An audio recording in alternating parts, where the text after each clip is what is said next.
Well, good evening, everyone. Time to saddle up once again for another exciting episode of Pony Express Radio. As everyone could tell from the thumbnail, this is going to be a fun one tonight.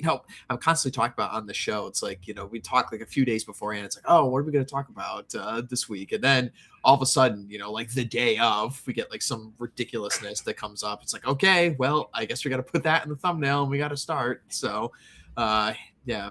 Everyone buckle in your seatbelts for this one. So Pete has returned, coming back once again. How are you, sir? Doing good. Good to have you. And then we've got Dennis from the Redwood Society joining us tonight. How about you do a brief little intro to the chat here, and welcome to the show, sir.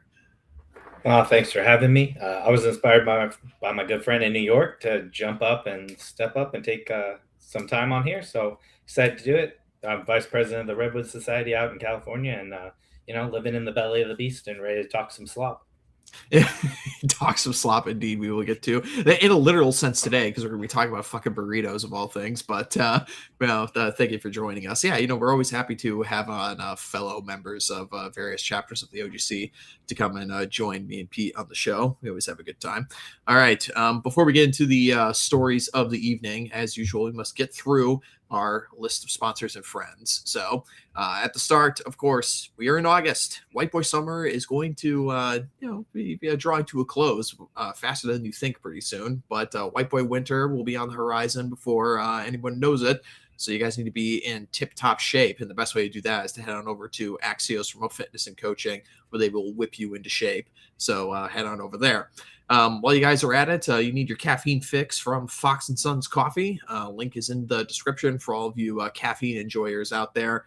I've heard nothing but fantastic reviews for years now of Fox & Sons. So one product I can personally endorse is Alp nicotine pouches, because we here at OGC are fans of big tobacco. Alp nicotine gets me through tax season like no other, let me tell you. So be sure to get some Alp nicotine pouches in your life.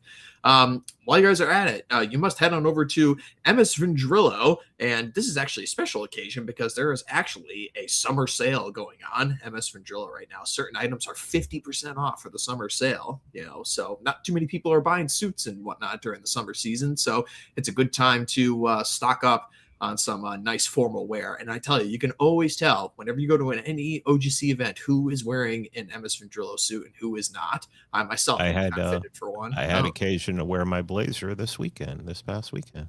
Oh, yeah, there you go, Pete. Yeah, nice. So, everyone head on over to MS Vendrillo and take advantage of that summer sale. Remember, 50% off on certain items, so definitely check that out. And then finally, to expand your historical knowledge, you must head on over to Tall Man Books, which is run by our good friend and American Spirits host, Mr. George Bagby. So Bagby has worked tirelessly to bring back various historical books back into print, dating all throughout American history, 17th, 18th, 19th century. Those all kinds of good stuff in there.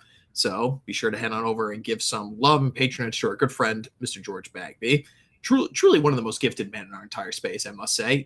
Just every single time I sit down and talk to Bagby, I learn something new, and you just like wind him up and watch him go. He'll take you on an adventure like nobody else in this scene, let me tell you. So everyone give some patronage to our good friend, Mr. Bagby. All right, everyone. Let's get into some stories for the week. We're going to tease the audience a little bit here. We're not going to go jumping face first into the burrito just yet.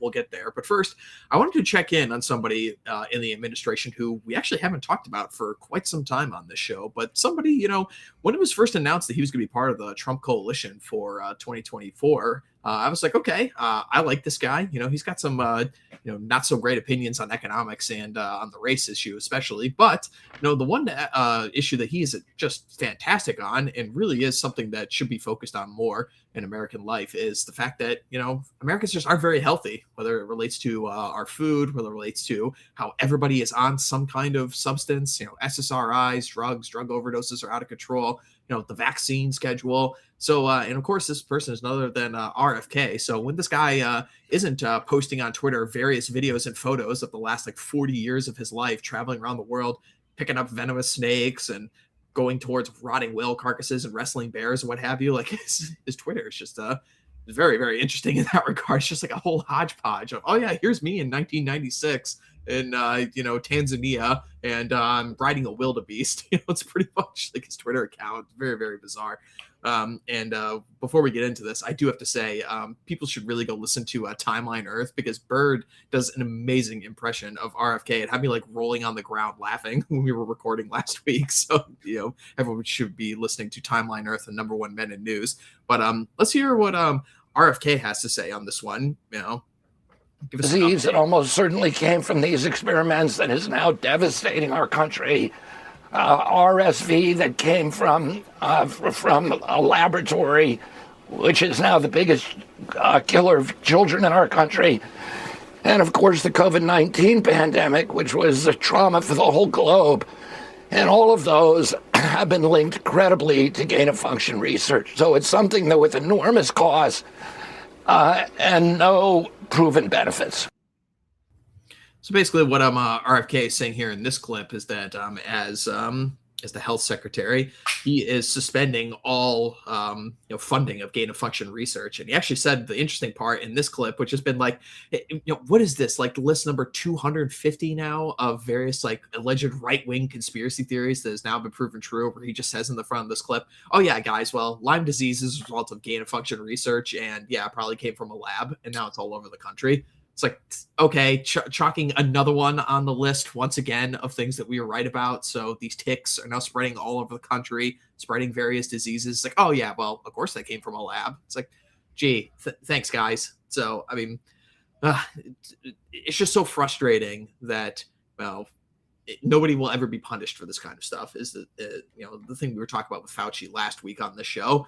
Is okay, we're going to release deadly viruses and deadly tick-borne diseases into the country, infect our wildlife, infect our people. And it's like, what do you even do at this point? You can't get rid of ticks. What do we even do now? Any initial thoughts, gentlemen? Well, it's not even that. I mean, I don't know if anybody saw or if we're even going to play it, the interview he did with Dana Bash interview. Oh yeah, that's coming up too. Yeah. Oh, okay. Then I will leave that alone. But yeah, this is yeah. Everybody wants to talk. What's 5th generation warfare?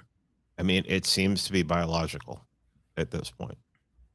It just seems that whenever the worst people in the world, you catch them talking about, we need to geoengineer ticks so that or bioengineer ticks so that we can get people to stop eating meat.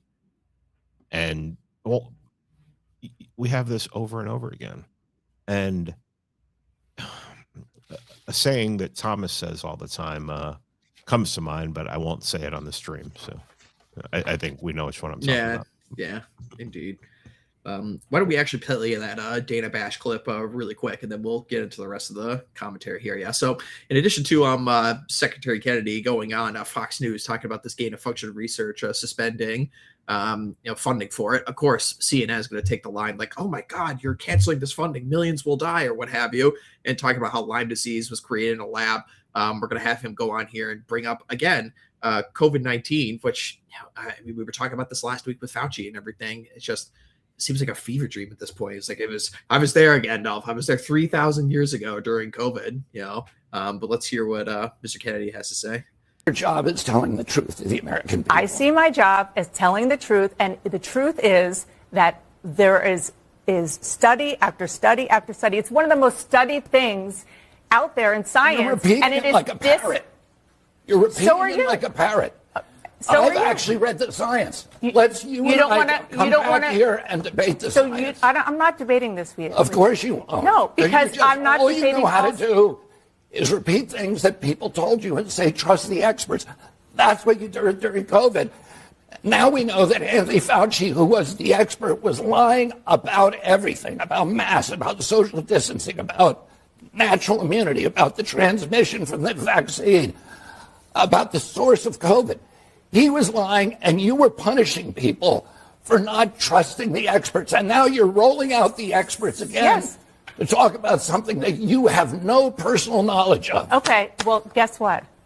that is my job, to talk to people. Your job is to Am I tell the allowed to truth talk? to the American Yes, public. yes. And my job And is to to be- get as and much to- information as I And to can. maintain And what we were doing, a posture what we were of doing, fierce skepticism what we toward were government doing authority. in COVID and still, with regard to these vaccines, is getting the best information, the best science that we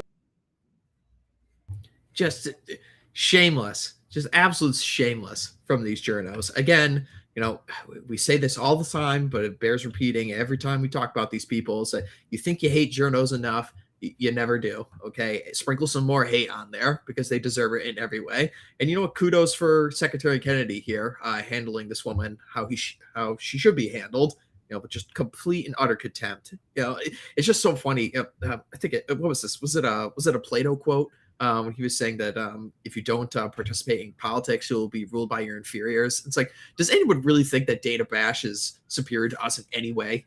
You know, just a complete mouthpiece for the regime. And Kennedy's right, calling her out on this. Your job as a journalist is to be skeptical of the people in power. And what did they do throughout all of COVID? They scared people into early graves, basically, by social distancing. There's going to be people who there's still people wearing masks. They will never recover from the mass psychosis that was put upon them during the pandemic. Everybody's lives, basically, unless you're on like North Sentinel Island, have been infected by some way by these people and these evil journos from the COVID days. It's just it gets your blood boiling every single time you talk about it, because again, nobody has been punished for it and nobody will be. And it speaks to like the history of this, right? Like the tick research started in 1950, and we're talking about the gain of function, and that you still have people going on credibly saying, or trying to be credible, saying that, oh, they've never done gain of function and this doesn't exist. And it's like this rewashing of history that like the just regime mouthpiece just want to put in there and put. I would like to say she's just stupid and a woman, but like I can't even say that, because this is like basic knowledge. Like you can't be sitting here arguing with like what the facts of Fauci's journal said and what they did. And it just shows you that like the total corruption of the system is like condensed into one power structure. And this whole idea that journalists, red, blue, whatever side you're taking, have any concern for you is ridiculous in this year. And I don't understand people who still kind of watch the news or listen to these people and give them any kind of credibility at all. Yeah, I mean, we don't want to just put CNN under the fire here, but all the major news stations are exactly like this. They may not be lying to you on all the same issues. Some news agencies may be lying to you about different ones compared to the others, but when it comes down to it, I mean, Fox News is no different. They lie to you just about different stuff. I mean, Mark Levin is on Fox News. That's all you need to know. The for those of us who, saw COVID for what it was right away, and did everything we could that year to try to warn people that this is all BS and how much damage this was going to do. Just knowing that no one has the will to make anyone pay for this. I mean, it wasn't only Fauci. If there were not journos like this on TV every night, because remember, you can say, oh, people don't watch TV anymore. Well, people were locked in their house. It kind of had nothing else to do.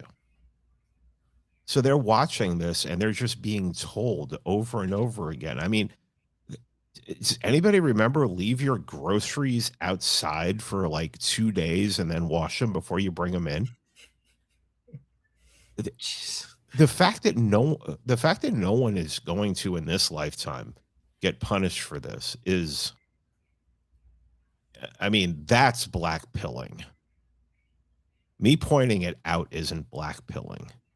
The fact that no one is going to get punished for this ever is blackpilling. And one of the things that really woke me up to, right, and this would be about any issue, but you look at the people over my dead body, you're not doing this, you're not going to take my gun, fight tyranny. But for the most part, America went along with it without any real fight. Churches shut down, all these places that shut down, that just destroyed everything. And that's the part that was hard for me, that really pushed me in that we need to do something different, was all these people just went along with tyranny just happily, and most of them enforced the regime's standards and became their own police, reporting their neighbors for not wearing a mask when they take their dog out to use the yard. Like, it's insane to me, and it really speaks to the nature of what the American people have come under, this tyrannical regime that's just been force feeding you, well, slop for 50 some odd years at least. And does anybody remember the 2011 movie Contagion? Oh yeah, but Matt Damon. I Yeah. remember seeing that in the theaters. Yeah. At the end of that movie,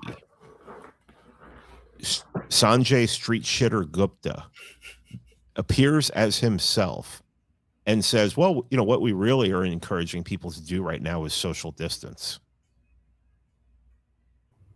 9 years before. 9 years before. Who? That's unbelievable. Yeah, absolutely. I mean, my mind went to a comment you were talking about. You guys were talking about earlier about, like, who's still watching the news or what have you. My mind goes to George Costanza. It's like, it's on TV. Of course, people will watch it. And that's basically. You see these attacks that are constantly ramping up from mainstream journals, and they have been basically for the last 10 years, and especially in the 2024 season, and really during COVID as well. It's a good topic. Do you guys remember when CNN changed the filters on Joe Rogan's face to make him look like all green and nasty and everything, and make him look sickly when he was telling people not to take the jab?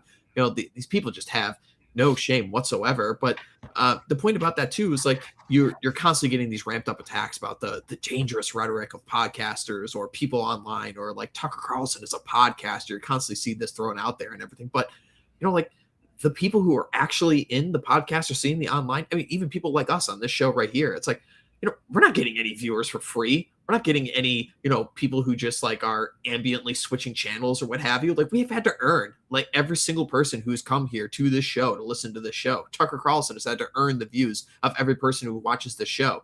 Everybody who has a Twitter account has to earn people following them and everything. These people on, like, CNN, and we've already ran experiments of this. Like, some of these people have lost their shows, and, like, do you guys remember when Chris Cuomo tried to get into the podcast scene? Nobody fucking listens to him. These are talentless hacks, all of them. They're trying to pass themselves off as some experts with, they've got the science, they know the real issues. It's like no different than Mark Levin. If Mark Levin had a podcast, nobody fucking listened to it. Are you kidding me?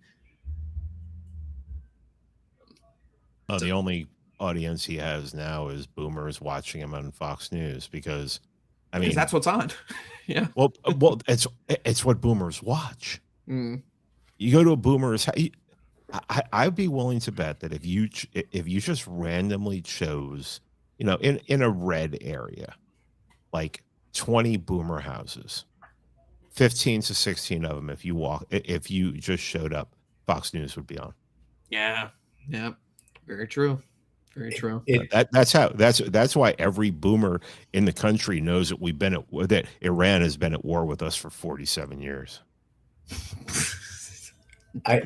I've seen it where it just plays in the background. They just leave it on all the time, even when they're not watching it. It's like their soundtrack of their life is just this propagandizing BS all the time. And it's like, well, no wonder you think such stupid things. Like, you're propagandizing yourself by never turning it off, never having it off, even when you're cooking dinner or whatever. And it's a really weird kind of development that I've seen with, like, as they get older, they seem to get more hooked on the TV and, like, less engaged in the world and more just engaged in this slop boomerism, which is really weird to me.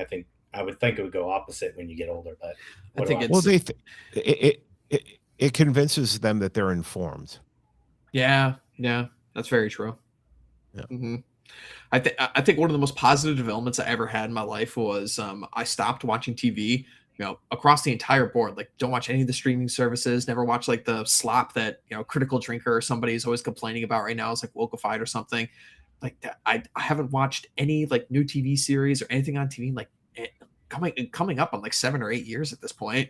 Well, I have, like, a big screen TV hooked up to a DVD player so I can watch, like, old movies. And that's, like, all I have. You know, I know I barely even watch sports. Like I'll go over to like a friend's house and I'll like, watch like the sports ball or something when there's like a big game on, but it's like a totally different world, man. Like I see like commercials on there. It's like, what the fuck? Like, really? I see like a commercial for a movie. It's like, what? There's movies out right now? It's just like these people are living on Mars, man. So and you can see it, in the same way that we're talking about, the Fox News conservative, basically, you see how there are still people walking around with masks today, and I guarantee you it's just because they're no different than the people watching MSNBC. They're just of a different kind. So, anyway, but back to like the actual issue at hand here. I mean, yeah, this really is something that I was excited for when the administration was, first getting, things rolling in the opening days. I was like, you know what, foolish me. I thought that this might be one of the things where we might actually be able to make the most degree of ground with is something like, fixing America's food supply, fixing the drug epidemic, and taking psychologists and the whole quote unquote mental health industry to task by getting everybody drugged up on SSRIs. The fact that literally every single woman in this country, the second that she turns 14, is put on birth control, like, which you can't tell me is like good for people. I thought we'd actually be able to make some ground on this one, but yeah, I mean, it just seems like that institution too, it's just rotten to the absolute core. We're seeing clips again of Red Cross is funneling migrants over the border of Morocco and Spain, and do you guys remember the issues we were having during Hurricane Helene and everything, where the Red Cross was refusing to hand out life-giving aid to people based on their race? It's just, man, oh man, it's just that there's not a single institution in this country that isn't just completely rotten to the core. Which is it just shows you the scope of the problem that we actually have to deal with. When you can't agree on people that your citizens should be healthy, you have a major problem, right? Like that's like the bottom line. And I think this is one of the easiest issues. So many people, like in California, almost everyone agrees on the healthy food issue and these things from right and left. And yet you still can't make any headway into these entrenched bureaucracies and management systems and corporate elites that run it all. It's frustrating to see, especially when you just look at ingredients on anything and it's just, you can't pronounce half the words, you don't know what the chemicals are, and then they tell you, oh well, go buy food that's cheap, or go buy the healthy food, and then it's like 10 times the price. But we'll get to that when we talk about burritos, I guess. Yeah, we'll definitely get to that. But the other thing too is, like, I've mentioned this before on previous shows, but it is just so stark and thrown right in your face when you just go abroad, right? I mean, like, I was in France I was in France a couple of years ago, right? And I really wanted to make sure I go into a McDonald's so I get a picture of the Royale with cheese, because I like Pulp Fiction. It's a funny movie. And I go there and I have the Royale with cheese, and you can just tell. I'm like, wow, this is actually like real food here, And then you come back to the States, it's like everything we have is slop, everything we have is poison, all the way down. Well, and that used to actually be more of a lefty issue, definitely when I was growing up. The whole like farmers market thing, and living off the land kind of stuff. And do you remember during the George W. Bush administration, where the public schools were showing kids in the classroom like Food Inc. And I remember that movie took some stabs at the George W. Bush administration. It was like the same thing where they showed God, what is that stupid Al Gore documentary that they showed us all the time? Inconvenient Truth. Yeah, that's what that was. It was like in the same vein as that, but now it's just so in front of everybody's face that Americans aren't healthy. It's not just because of people's life decisions, even though that is certainly a part of it. It's literally because we pump our people full of poison, and then when we're not pumping them through a poison, we pump them full of drugs. What's interesting? I was talking to Trevor Fitzgibbon. He was Assange's lawyer. We were talking privately, and he was telling me that, like, back in the day when, I mean, this was like in the 80s, when they would show up with like to protest like deforestation and stuff like that. He said half the people that were there were right wingers with rifles. I mean, that was You and I have done an episode on my show about that, Red Hawk. Yeah, Conservation is a right wing position. Always Yeah. has been. yeah, absolutely has. Well, for sure. And, I really hate this stuff. This has been a rant I've had for years about where every single environmental issue, whether it's clean water or forest fire management or poaching, wild game, wildlife management, anything like this, is just completely been conquered by quote unquote climate change. Every single issue affecting the environment is climate change. We got Greta Thunberg shoved in our faces everywhere we go or what have you, but and that actually has turned off a lot of right wingers, and I guarantee you, like Fox News is probably to blame for a lot of this too. But it's like, no, actually, I don't think it's okay for Doug Burnham to try and sell off a bunch of public land so we can start drilling oil fields on it. It's like, I think it's pretty amazing that America has more wild spaces than anywhere else on the planet, and it is really important part of our American spirit that we actually maintain these places. We don't let drug dealers just form giant enclaves on these public land to grow their weed farms and engage in human trafficking. We don't just flood our national parks full of a bunch of Indians and Chinese people to show up and get ran over by bison in Yellowstone. I mean, no, we don't want this. How about we just have less people? We don't need to drill in all of our oil fields in, Teddy Roosevelt National Park in North Dakota. How about we just deport 100 million people? Maybe our energy consumption doesn't need to be that high. It's amazing how it solves it. It addresses every issue that we have, that we're dealing with. Yeah. Every single one. Yeah. Very so frustrating. Well, and just back to the land stuff, it really reminds me of like the stark contrast of like, even in the Bible, right? You're supposed to be a steward of the land, not like strip mine the land. And it's like a basic concept that we've known for generations and centuries. And yet somehow in this way, we've got pulled so far in the other direction that like land is a commodity and a commodity only. And it's really just talks about an unnatural ordering of society in the country for sure.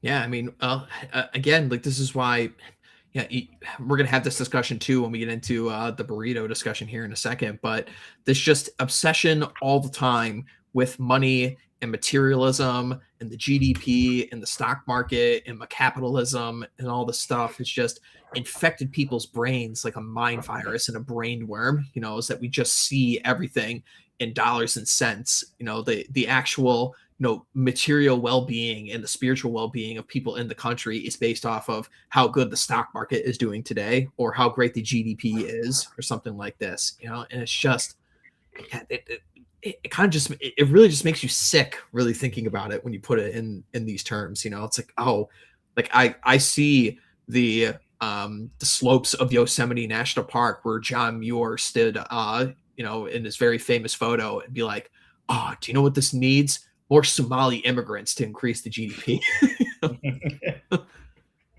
Yeah, it's just sickening, man. It really is. So, but hey, so unfortunately, seems as though Secretary Kennedy again is not going to be able to get the punishment that he wants. To be thrown upon Fauci, Dana Bash, the rest of these journos, everybody who has done this to our people throughout the whole COVID fiasco. And it seems like he's really not going to get very far with all the rest of the stuff that he wants to do, because, we got Monsanto and Tyson and all of these giant food conglomerates who are just buying up all of our farms in our country.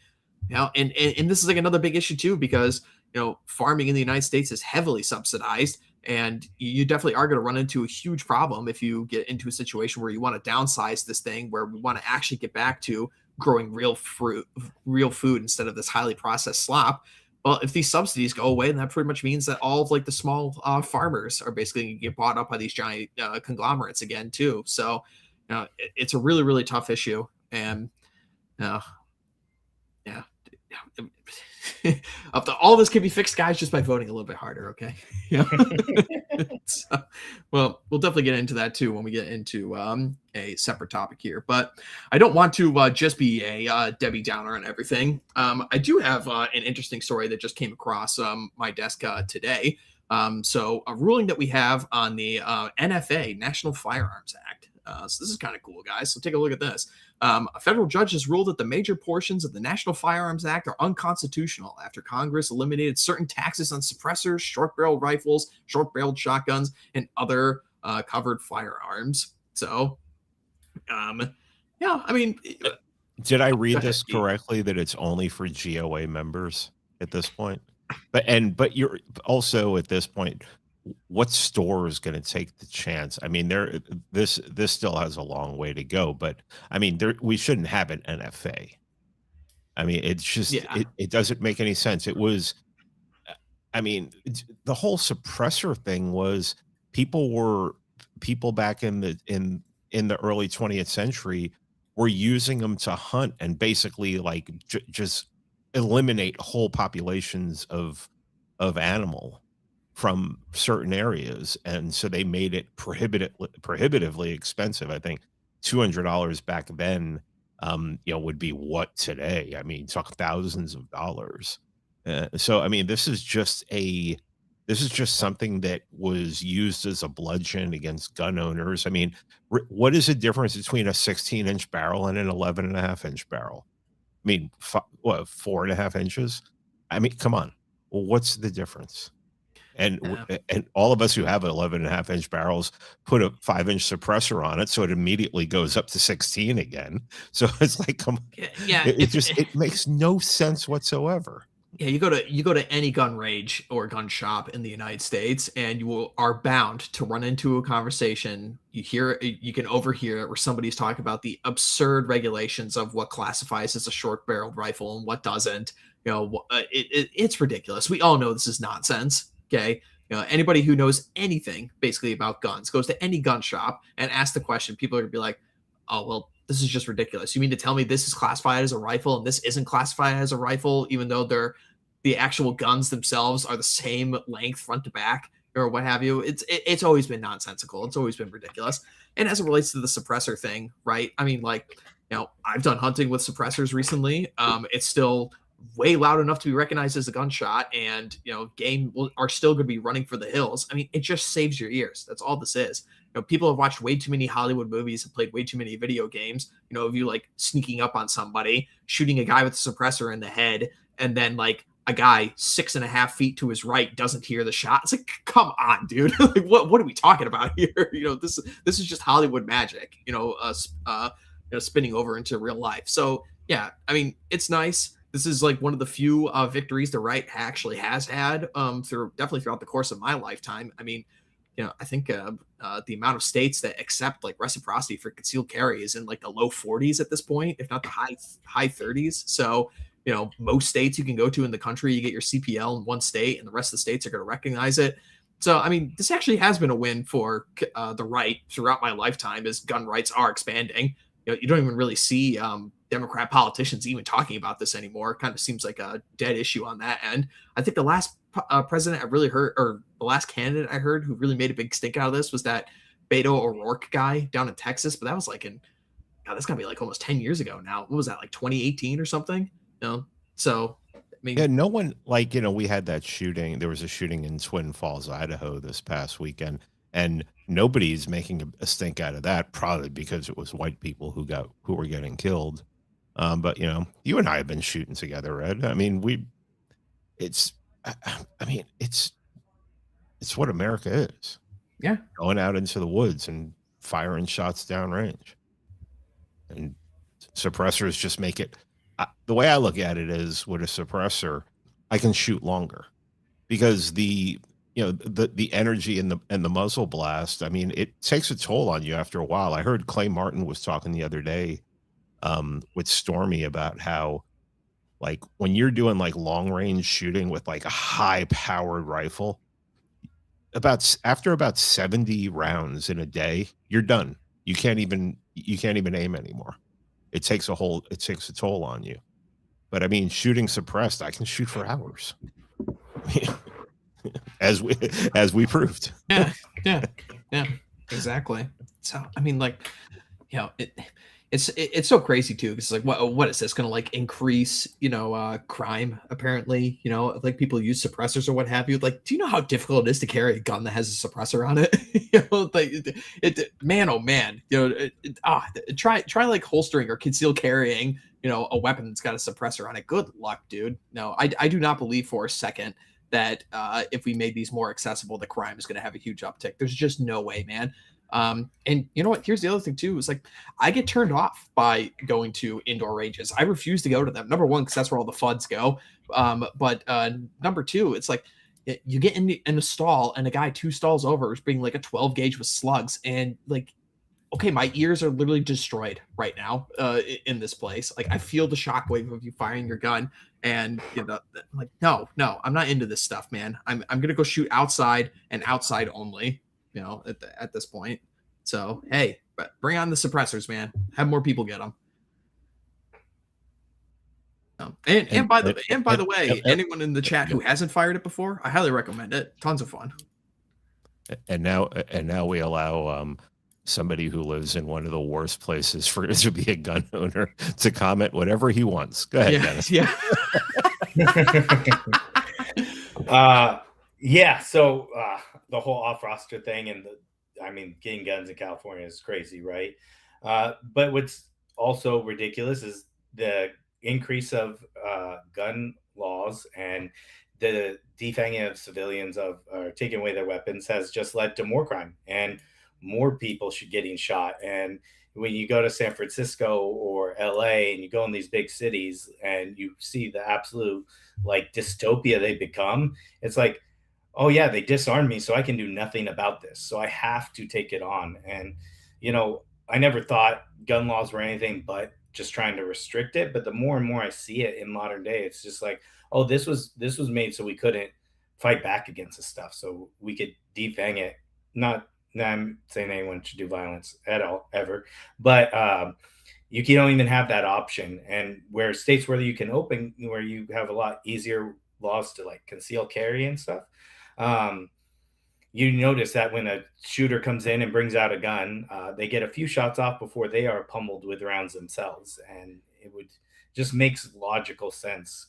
But even like the way concealed carry works in California with the sheriffs is you basically have to bribe them for some counties to even get one. So if you're a political donator, you would get them, but then they would restrict civilians from getting any kind of concealed weapon permit. It's extremely difficult. And it's just like, it's so nonsensical and corrupt in the way they do it that like, it's very frustrating, especially if you like to shoot. And I do enjoy shooting, and suppressors are really good, although I don't shoot them in California. Yeah, of course not. Yeah, I mean, the last thing I'll say on this is that we actually even kind of briefly mentioned it here when we were talking about COVID at the previous topic, but one final thing I'll say in this one is like, listen, okay, there's been a lot of talk throughout the last couple of years from our European brethren here talking about the Second Amendment hasn't prevented the actual spread of anti-whiteism or the tyranny of the United States government, hasn't stopped the COVID outbreaks or what have you. And yeah, that absolutely all that is true. I think we can kind of firmly put to rest the argument that the Second Amendment protects us from government tyranny. I think that's just obviously not true at this point. But at the end of the day, I absolutely feel way more comfortable having it, especially given the fact that I've spent a lot of time in other foreign countries recently that have really bad crime problems and have no private gun ownership laws whatsoever. I absolutely feel way more comfortable living in a state where I could blow away Jamal if he tries to steal my bike. That's yeah. I think it's a great thing for us to have, and we absolutely should not give it up, even though it has actually not prevented us in spreading the tyranny of government basically in any way whatsoever. Well, and that is another nice thing about living in an area where you're not going to get brought up on charges for when Pookie tries to come through the door and you ventilate him properly. But there are still places where people can have guns where if they use them against Pookie and his friends, they could get in a lot of trouble. So I mean, just more problems that need to be solved. Yeah, I know. I mean, the other thing too I'll say on this as well is that same time, guys, like, but please be careful. please don't be stupid. Please don't be, you know, one of these like gung bros. It's like, oh, I watched like, you know, 10 YouTube videos and now I'm like expert in self-defense or what have you, and want to get myself into various situations. It's like, I remember this topic was coming up recently with that. I really hate this like streamer culture all across the board. As a matter of fact, I think like Twitch should just be like completely destroyed as far as I'm concerned. But there was like one of these like streamer guys who just like walked up to people's faces, was dropping M-bombs on them. And then when he got assaulted, he shot a guy in the face. And it's like, okay, dude, like, don't be this guy. Okay. You know, yeah, you should be able to waste somebody who's assaulting you, but don't go walking around looking for fights or what have you. And then, no, it could even be worse when you actually do the right thing. In the case of that Ahmaud Arbery guy, you guys remember that from a couple of years ago, where 3 good old boys stopped a guy who was stealing tools out of a construction site and wasted him with a 12 gauge. And now those guys are all spending the rest of their lives in prison. Oh, it's like, so, you know, even though our Second Amendment laws, you know, I'd rather have them not, that isn't necessarily going to protect you from a jury of your peers, so to speak. All right. So, any other final thoughts on that one, guys? Cool. We'll shoot on ahead here. So, why don't we take a look at another guy in the administration right now? Let's turn our attention to DHS Secretary Mullen. I always want to call him Mick Mullen or Mick Muffin or something when I see this, you know. But let's hear what he has to say. This is apparently, you know, it's difficult to see or even know what to believe at this point with these reports coming from various you know, outlets. But apparently, he was actually prevented and silenced from giving interviews after this clip was circling about. So they put him on the mute list after this one, after he put his foot in his mouth with this clip. So let's hear. Possible? No. Do you really need immigration reform? Yes, you do. But can we work with the system we have? Yes. We have naturalization ceremonies every single day in the United States that is, you know, federal government's open. We have hundreds of thousands of people. In fact, we're real close to 900,000 individuals that have been naturalized in the last 12 months. There's a legal system to go through. But if you choose not to even begin, or not to change your status, even if you've been here 25 years, I can't help you for that, right? If you have a status change and you're working in your status change, so you overstayed your visa, but you're going through the system to change your status because you got married and you've been married to a U.S. citizen for 4 years, and you're going through the family visa system, you have no criminal history, you get picked up, and you're in the court system, and you've been showing up for your court dates, you're going to be released. You may get picked up, may be detained, may go through that process, but you're going to get released because you've been showing up, you've been going to your court system, your status is changing. If you haven't done anything, or you have a criminal background, if you have a criminal background, we're not making exceptions for you. There is no exceptions. Zero exceptions. If you're over here, you committed a crime while you're inside the United States, and you're not a citizen of the United States, you're going home. There's no exceptions to that. If you're over here, and you've overstayed your visa, and you haven't changed your status, or you came in illegally, you haven't changed your status, you claimed asylum, and you have no asylum claim, there's nothing I can do for you. It's the same thing if... So many things to pick apart here. One of the things that I really do despise in the immigration debate as a whole is this focus on, we're focusing on the criminal aliens here. We want to remove the worst of the worst, okay? If you're here and you've committed a crime, there's no mercy for you. We're getting rid of you, okay? Just by you being in the United States, by being here illegally, by overstaying a visa, by committing immigration fraud, by marrying somebody when your visa is overstayed, you are a criminal, motherfucker.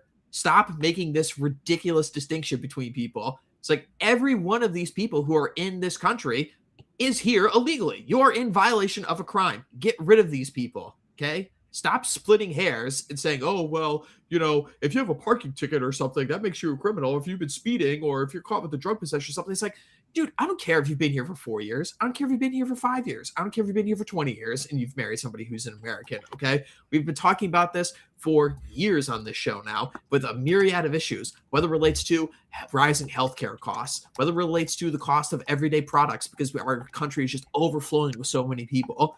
You know, whether it's our national parks, our energy consumption, whether it's things like groceries, the prices artificially brought up because of demand. Same thing with housing. All these people, it's like we're not just focusing on the small percentage of people who are here in the United States illegally and who are here as immigrants, you know, that have committed violent crimes.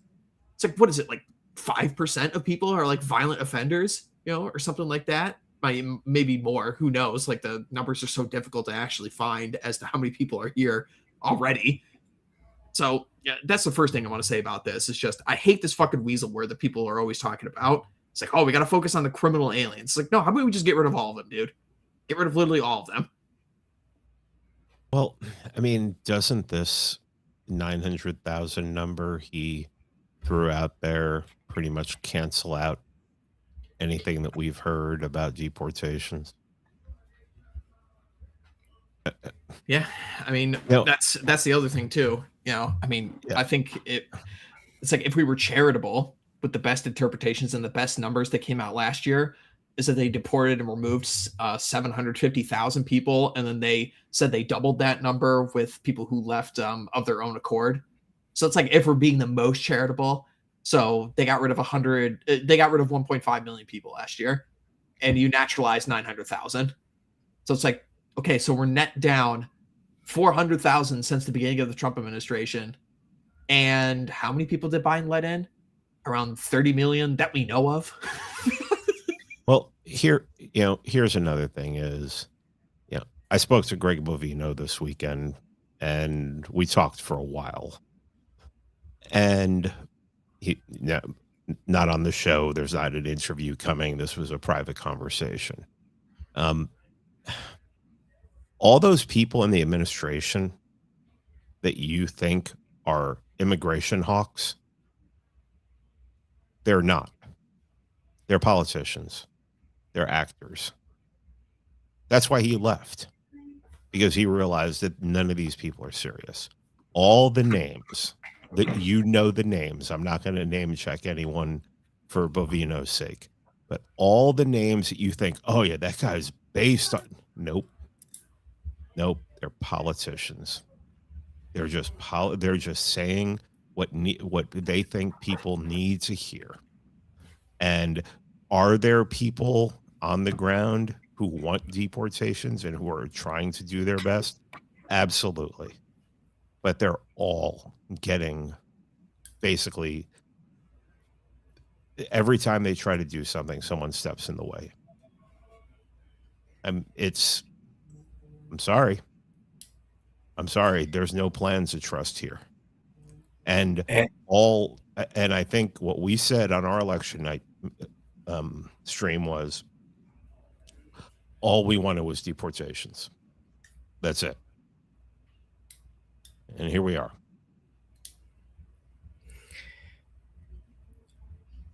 And I must have missed the rally with Trump when he was running, when he said mass deportations, but also mass naturalizations. I must have missed that one. But it's really disappointing, even if you can say some immigration number. And I guess this is what really frustrates me, is seeing the people on our side of the aisle saying, oh, we are doing it, or you just need to wait, or it's in the plans. And it's like, mass deportations didn't mean closing the border and then slightly deporting criminals. Like, it meant mass deportations. That's what we all knew. That's what we all signed up for. That's what we voted for.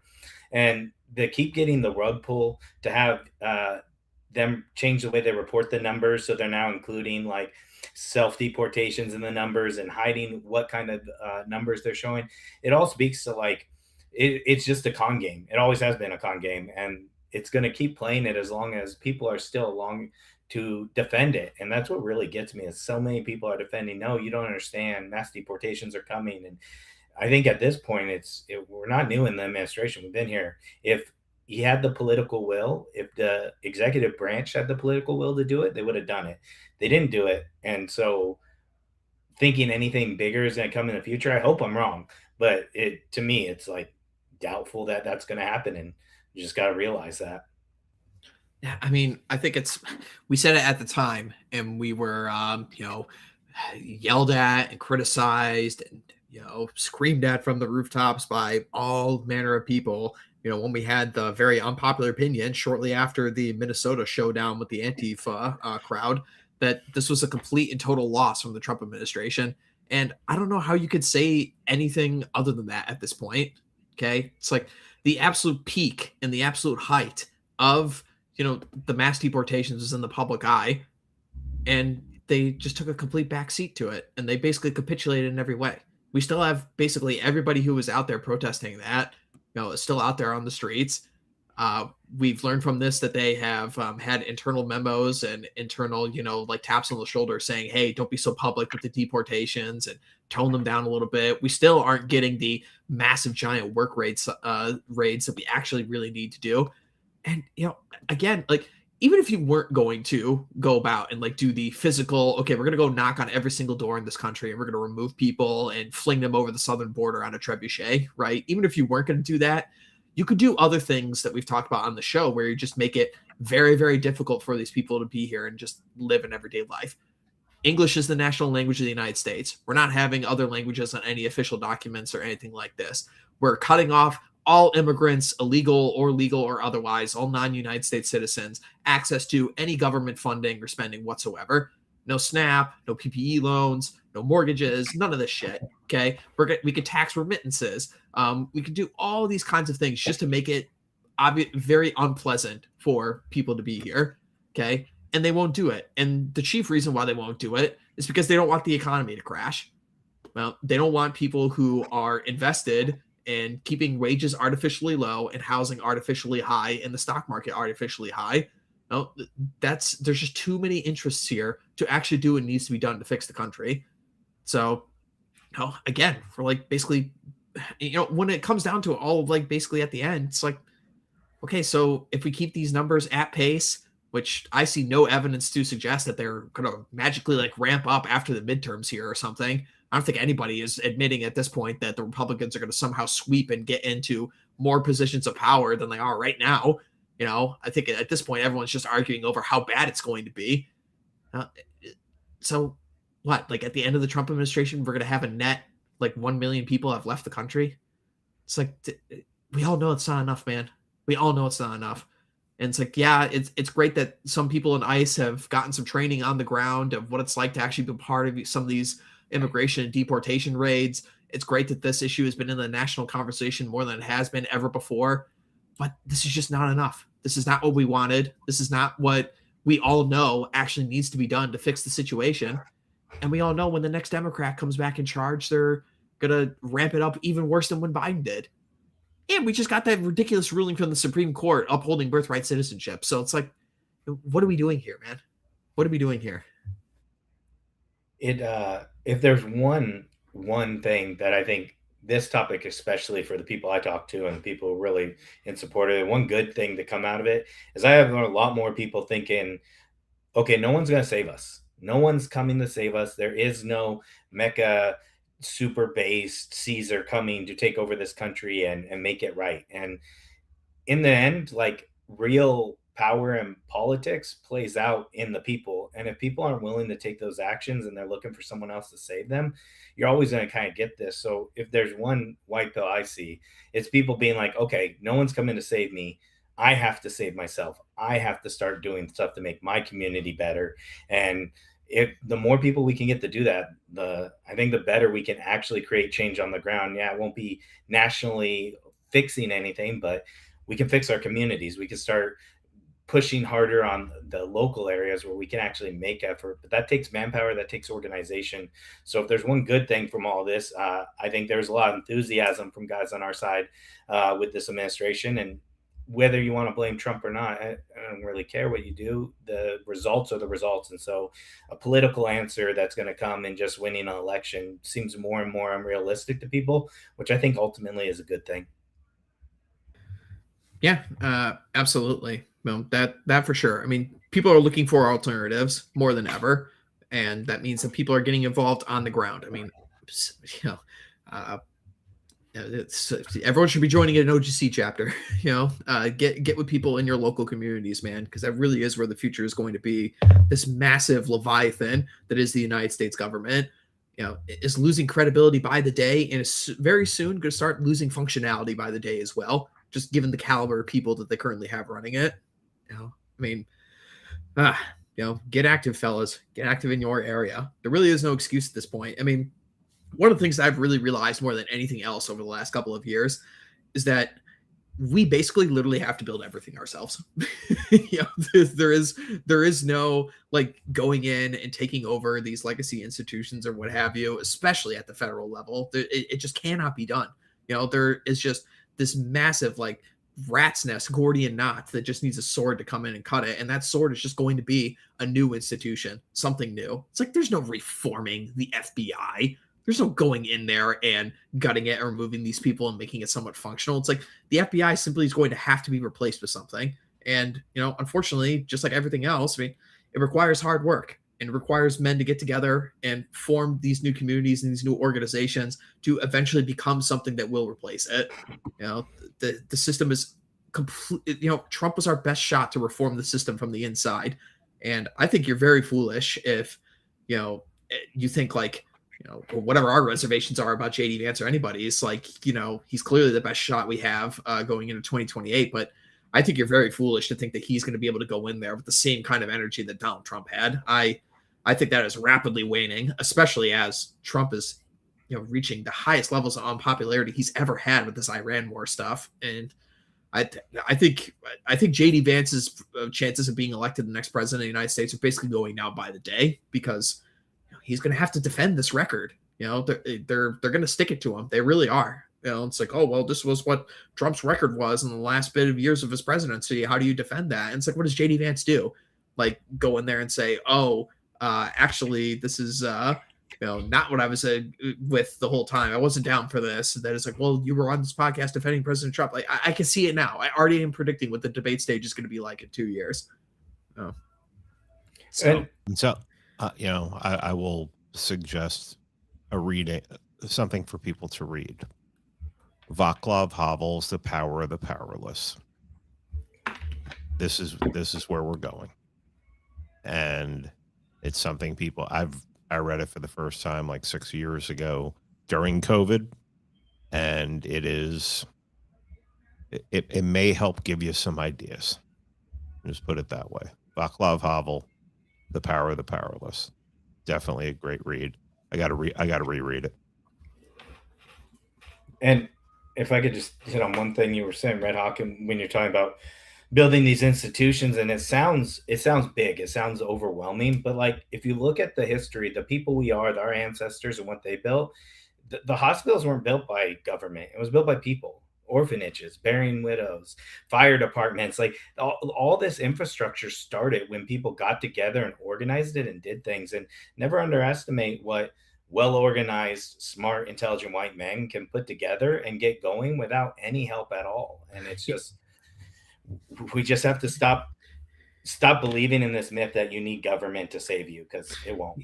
Yeah, I think this is, to piggyback off of your point, Dennis, I think this is another point that we have these like memes that weasel into our brains, throughout our childhood or throughout our entire lives, going through the education system or just growing up in a country. I really think, especially for millennials, I think that sometimes we don't really take stock and examine kind of just the, we're going to get into this discussion when we talk about these burritos in a second here, but just the actual living conditions of growing up in the age that we did in the United States, where you're constantly told as a white man that you're pathetic and you can't do anything and you're the result of all the world's problems.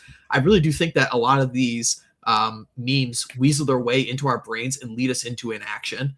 And it's like, well, dude, like the American man pacified an entire continent over a 200-year period, and we had a race war basically with hostile engines to conquer this place, built every single institution from the ground up, constructed the tallest buildings the world had ever seen. We built the railroad across the country. We made the most prosperous nation ever. It's like we did that. Our people did that. It wasn't immigrants. It wasn't anybody else. It was white American men who did this, and we could do it again.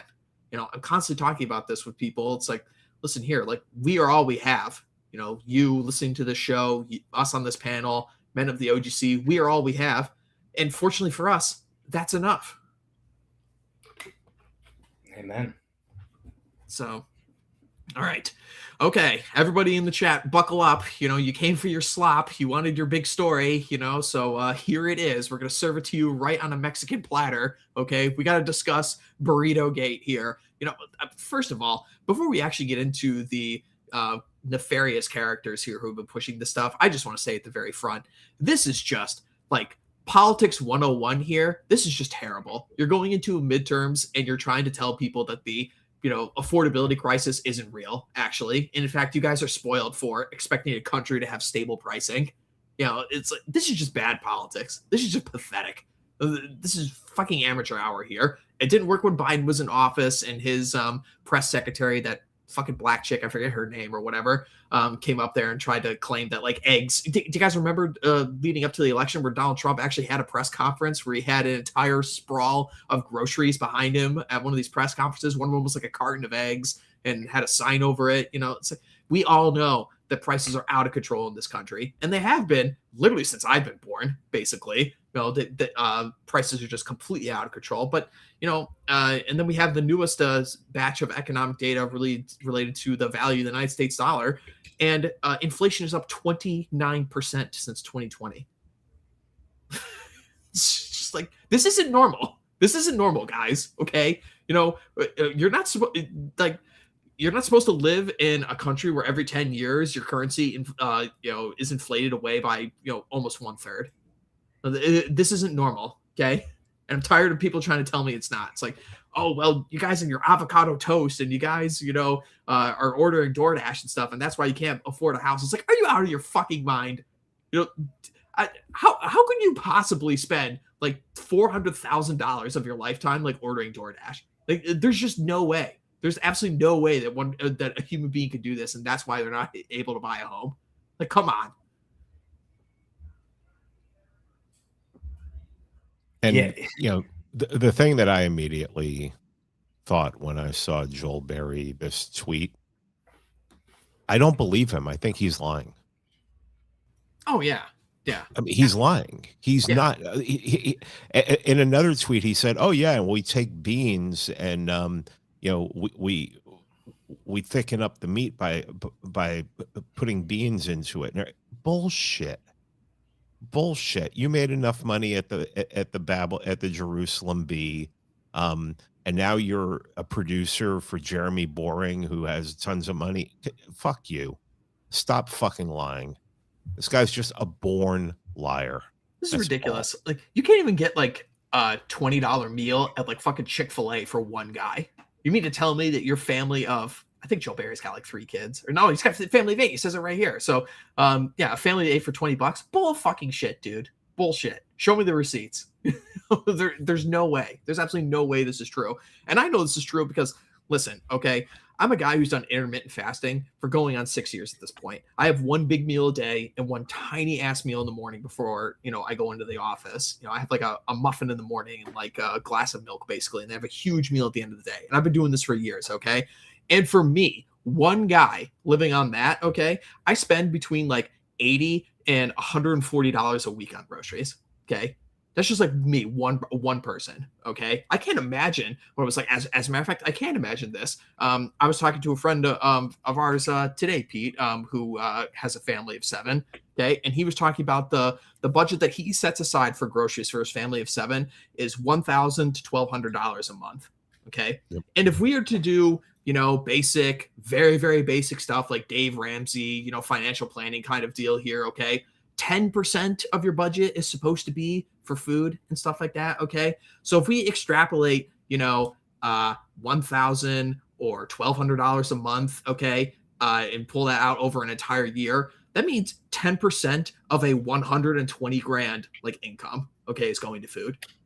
It's like, something's wrong there. I'm telling you right now. I mean, we brought up that study recently, a couple of weeks back, or maybe a couple of months back, that actually the true like middle class wages, if you were to take into account all the various other things like inflation, rising costs, stagnant wages and everything, like really actually to be middle class in the United States to the same extent middle class was 40 years ago, you need to be making like $300,000 a year.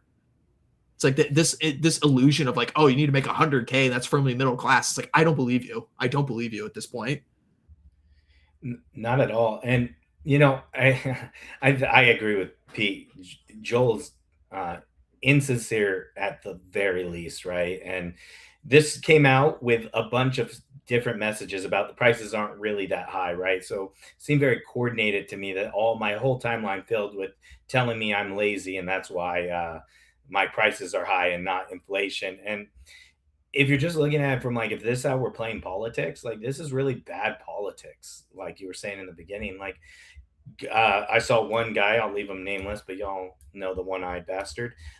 He said you're a communist if you care about the price of like what things cost.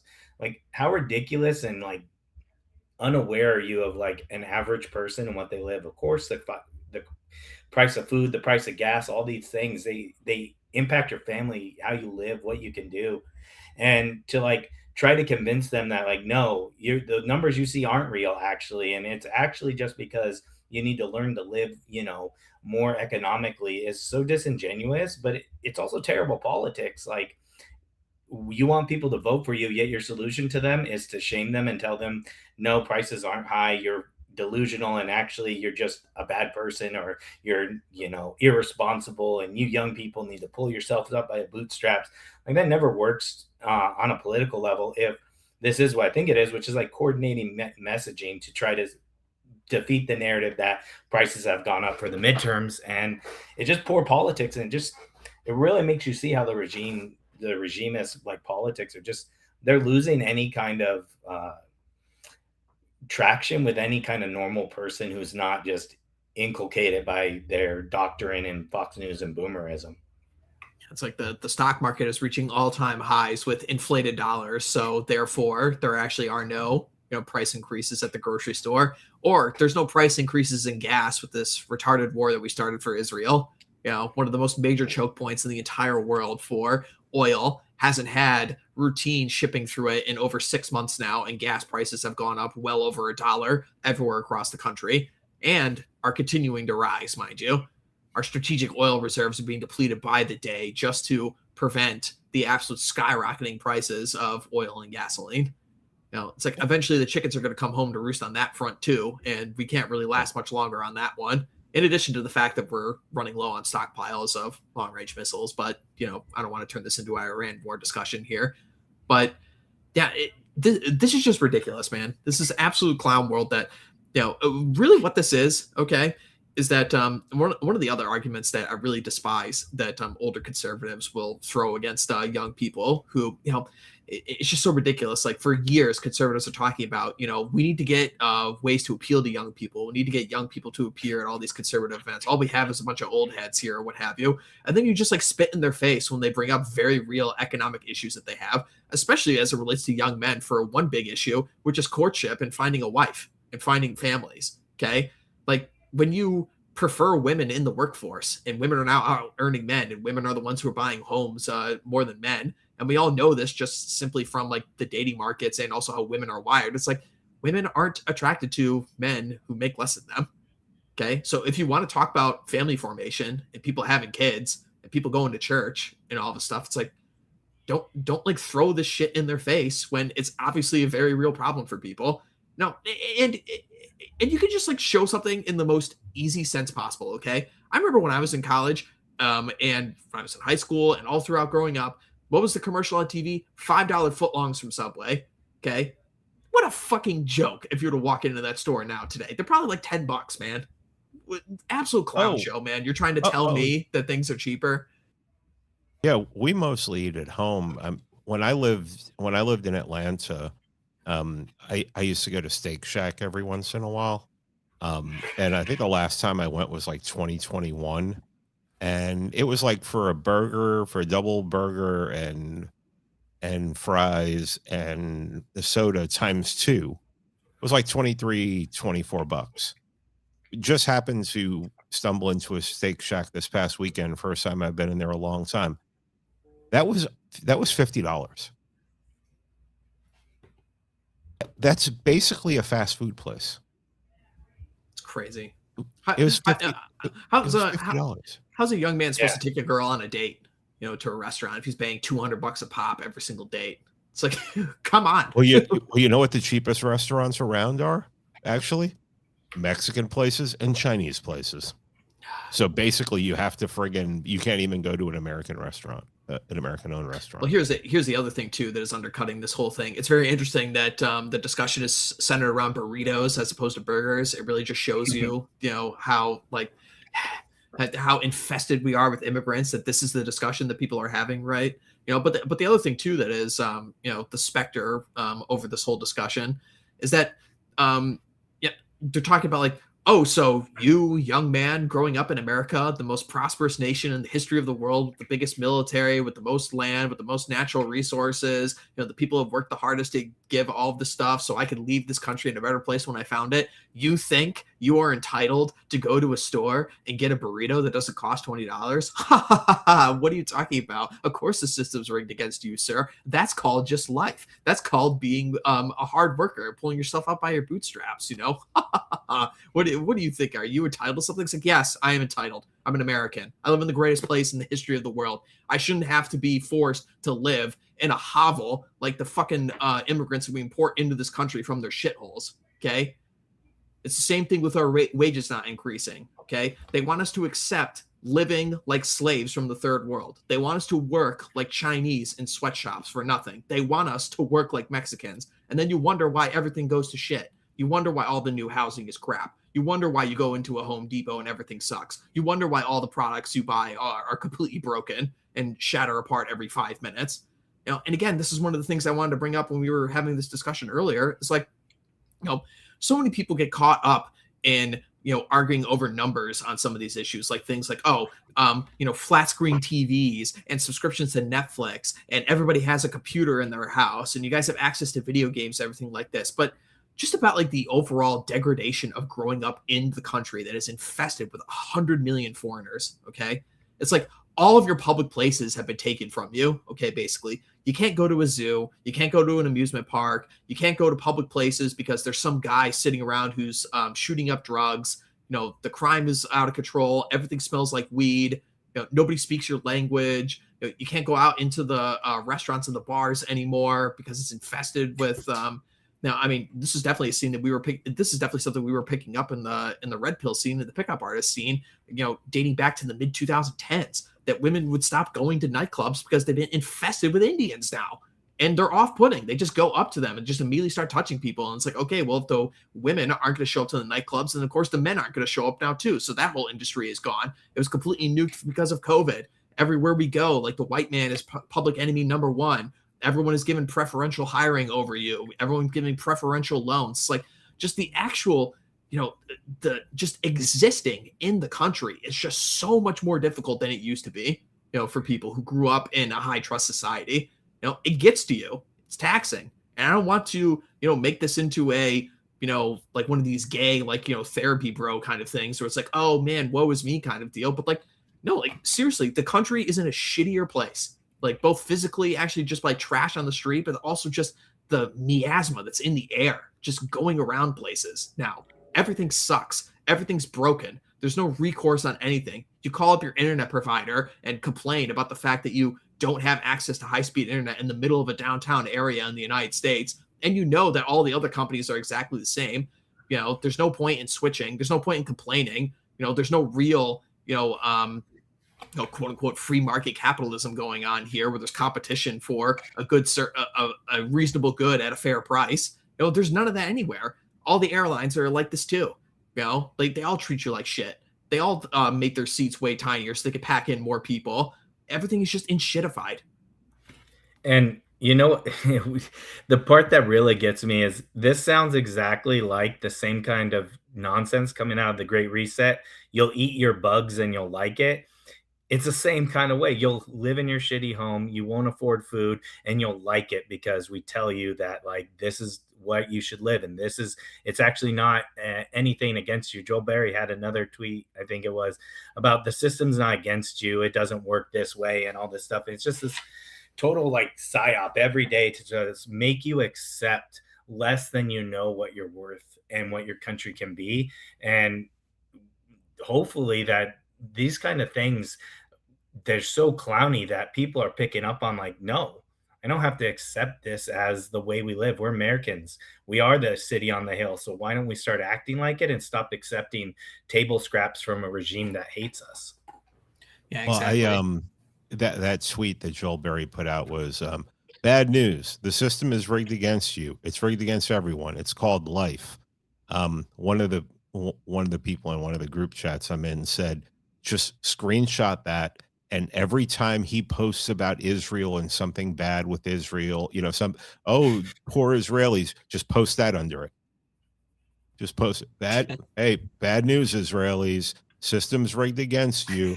It's rigged against everyone. It's called life. Exactly. They would never accept this argument for their pet issue ever. Yeah.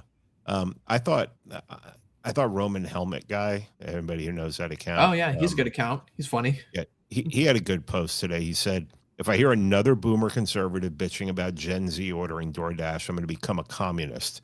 It's true their grandparents always cooked homemade meals, but that's because grandma stayed at home and grandpa had a union job and no one could reach him after 5.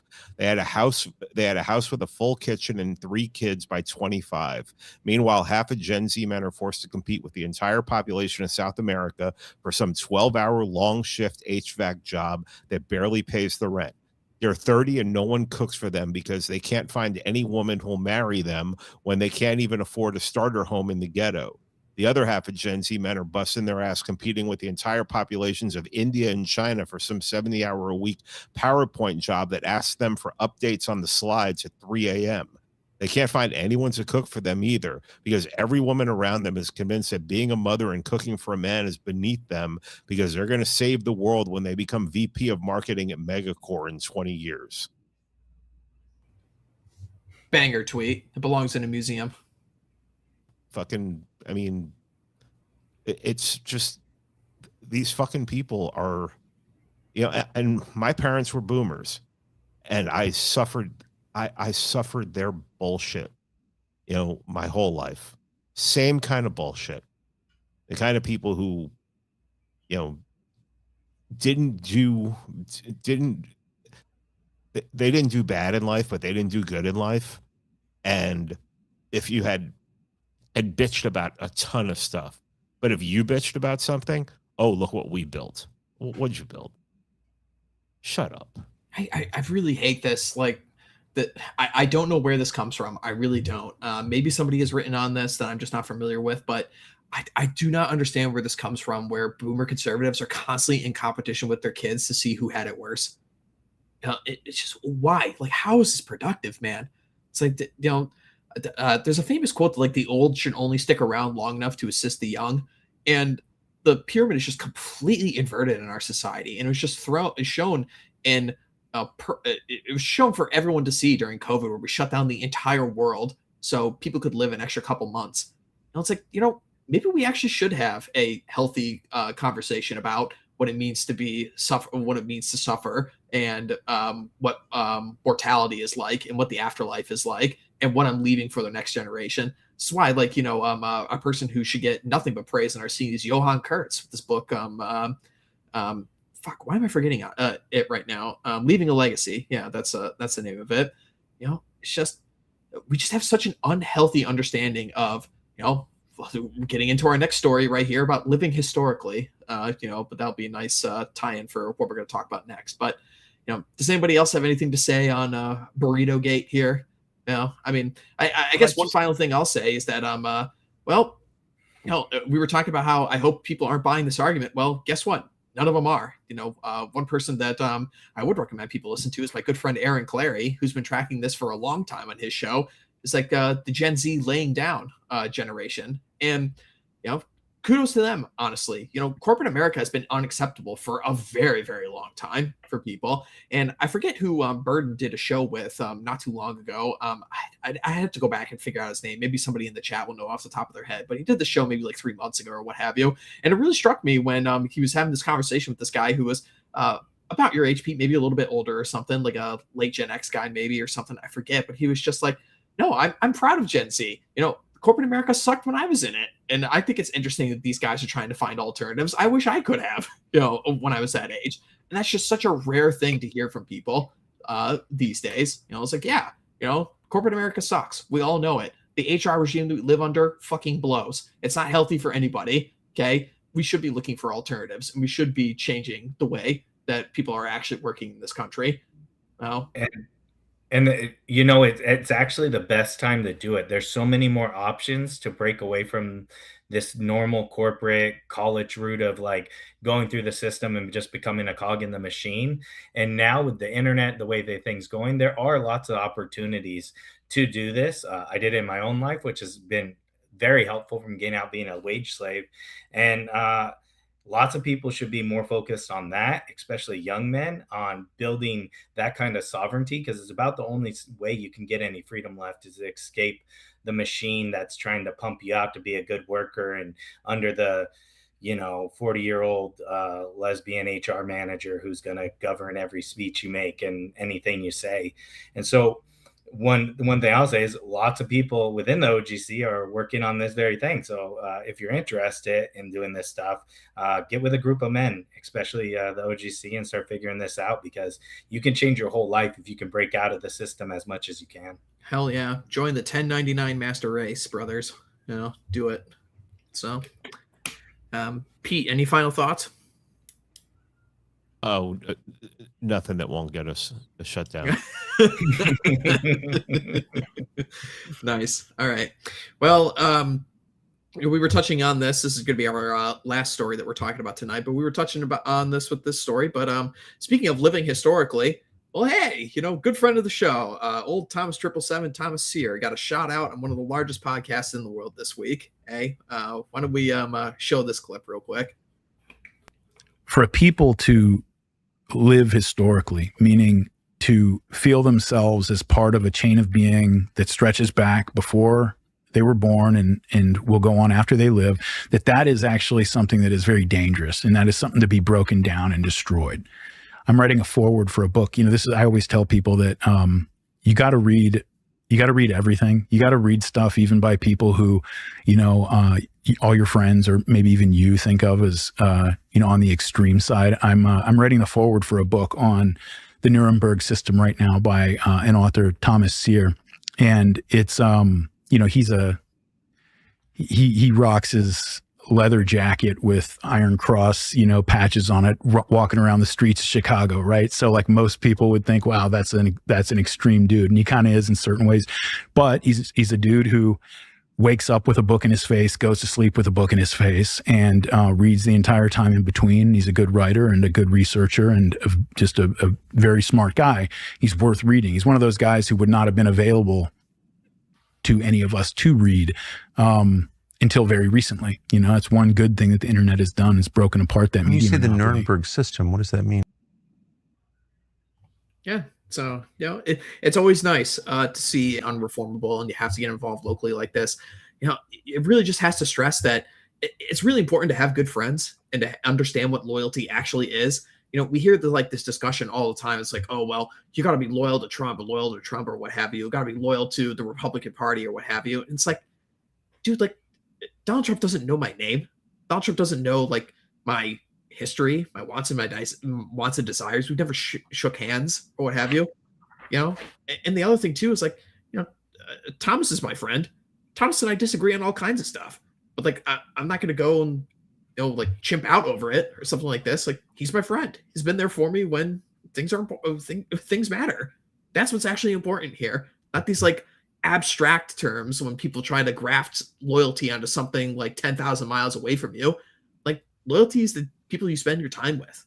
Loyalty is the guys who look out for you when the going gets rough. That's what's actually important. Yeah, I got to meet Thomas for the first time recently, and I don't agree with everything he says, but the character of the person speaks louder than anything he has to say, although he has many smart things that have educated me so far and learning more about things I never knew about.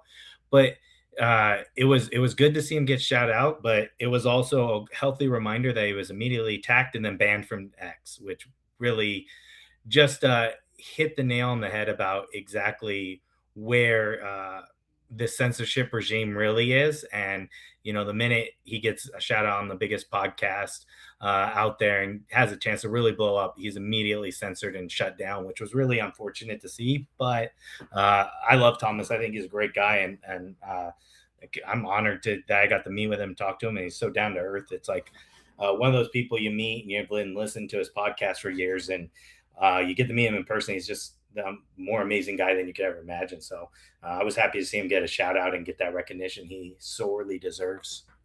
Oh yeah, I mean, I've had the pleasure of taking road trips across the country with Thomas on multiple occasions, and it's amazing because you just get like it's like you get your own private podcast basically. He'll just go off for like 3 hours nonstop as we're driving across the middle of the country. And they're like, oh, like, should we stop for lunch? Oh yeah, we should probably do that. It's really, really cool stuff. But go ahead, Pete. I'm sure you have a bunch to say here.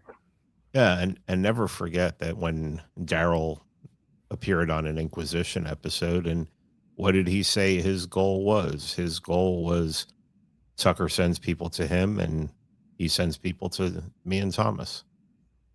I mean, he's playing a part. Let him cook.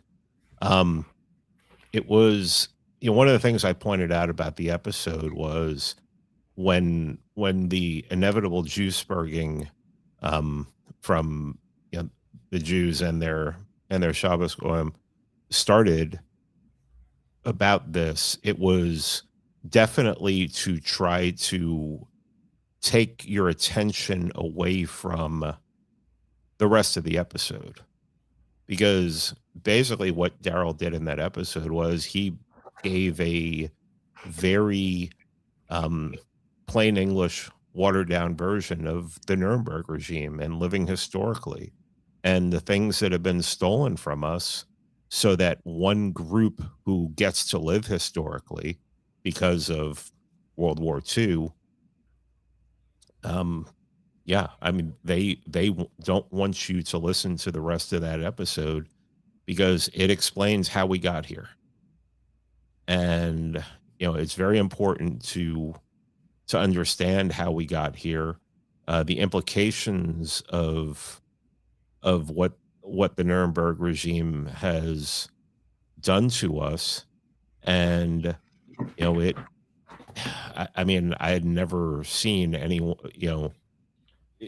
that was as close as you're ever going to get to Thomas being on, being on Tucker, because Daryl went on there and just basically explained a lot of what Thomas was talking about the first episode he was ever on my show, just explaining our situation from a political standpoint, a metaphysical standpoint, from what the zeitgeist is. So yeah, it was beautiful to watch. Patted myself on the back a bunch of times, probably broke my hand doing it because I was the one who came up with the idea for Daryl to write the foreword to it. And it was I enjoyed that. I enjoyed that a lot, and I especially enjoyed the reaction to it. One of the things that you could really tell, especially as a man, the kinds of people that you should trust and the kinds of people you should be around, is you want to surround yourself with people who celebrate your success, okay, and aren't petty about it, aren't trying to undercut you, aren't trying to weasel around and say things behind your back or what have you. Like, yeah, I'm happy. I'm happy for Thomas that he got this big shout out. The man absolutely deserves it, okay?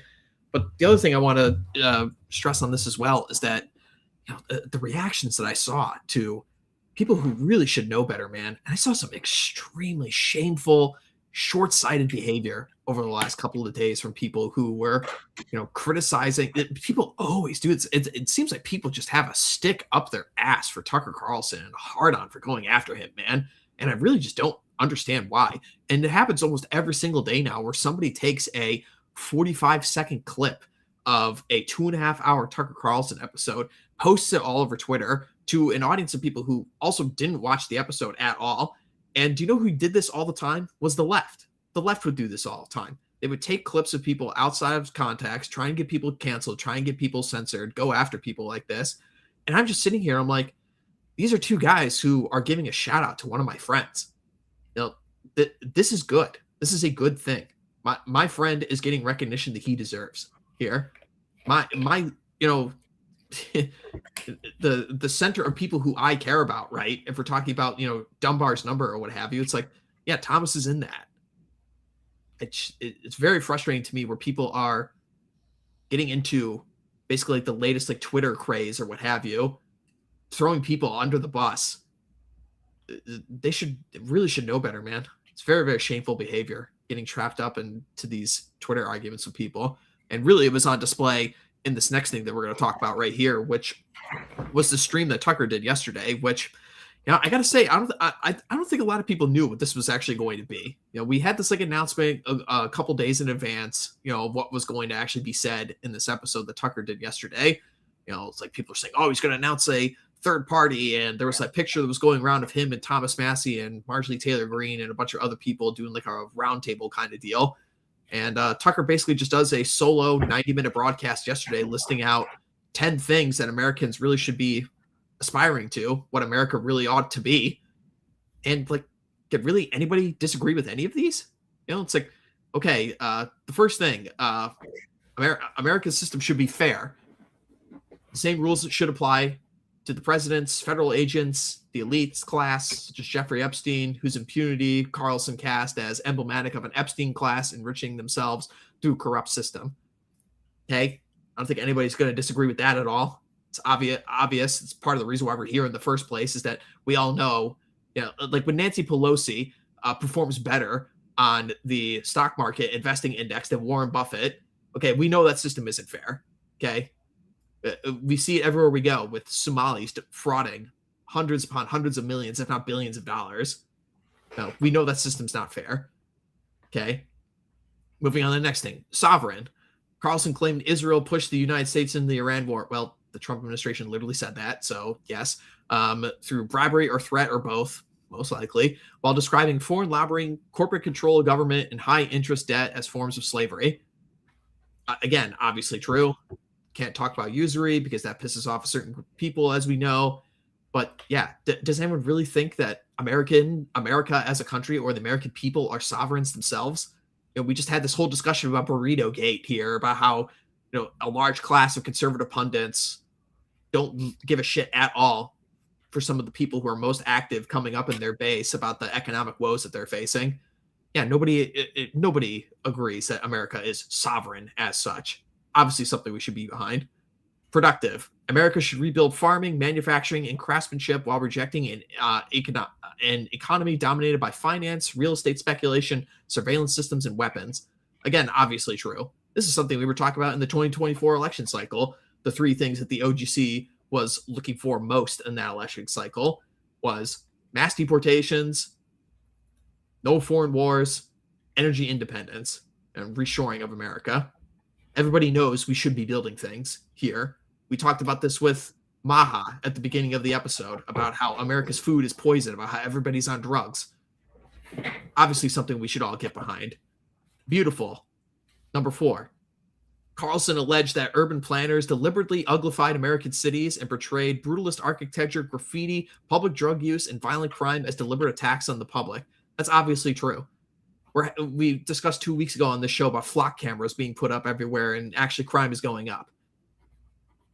Now, if we have this great big surveillance state that we live under, why is there a single migrant rapist in our country? Why is there a single murder that goes unsolved? Why is there a single video of a black gangbanger in South Chicago with a fully automatic switchy on his Glock? Why is that guy not in jail? Why is it that every single one of our urban centers and urban cities looks worse than the third world? We have homeless people everywhere. We have people shitting in the streets. We have drug use everywhere. That god-awful looking presidential library that Barack Obama just constructed looks like fucking hell. We have some of the most beautiful land in the world, but we never create beautiful things. When was the last time like a church was made with beautiful stained glass imagery? Healthy. Number 5. Carlson embraced RFK Jr.'s food agenda. We talked about that earlier on the show. Called for universal sobriety and said widespread use of drugs such as Xanax, Adderall, and SSRIs had left Americans half-addled. Again, obviously true. I would add birth control into this as well, but Tucker didn't mention that, but it's still the same root of the same issue. Okay? It's like, Obviously true. Americans aren't healthy, not just related to their weight and other preventable diseases, but our people are just neurotic. We're crazy. People are at each other's throats. Everybody's on edge all the time. Nobody's like relaxing anymore. I find it amazing when people can look on our Sunday shows that Charlemagne and myself are doing with our good friend Mr. D, where we're streaming on Twitter or watching old movies together. And we watched 1975's Jaws recently, and just seeing like the ambient characters in the background of this waspy town in the 1970s, it looks like it might as well be from Mars. That country just completely no longer exists. A movie like that accidentally captures, what life actually was like in that part of the country. And the movie isn't meant to be a period piece. It literally was just supposed to be topical for the time it came out, but it accidentally has become like a time capsule in that way. Number 6, honest. Government officials should be punished for lying to citizens, and most classified records, including the JFK assassination and 9/11, should be opened. Again, obviously true. We know all of our politicians lie. We know everybody everywhere at all times. Our journalists are lying. Our politicians are lying. Our news stations are lying. Our employers are lying. Everybody's just lying all the time.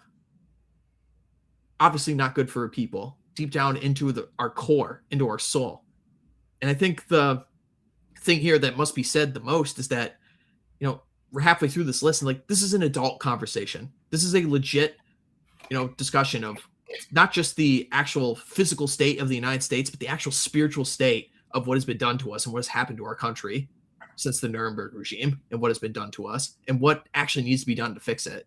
And that it can't just be done by one election cycle or a couple executive orders.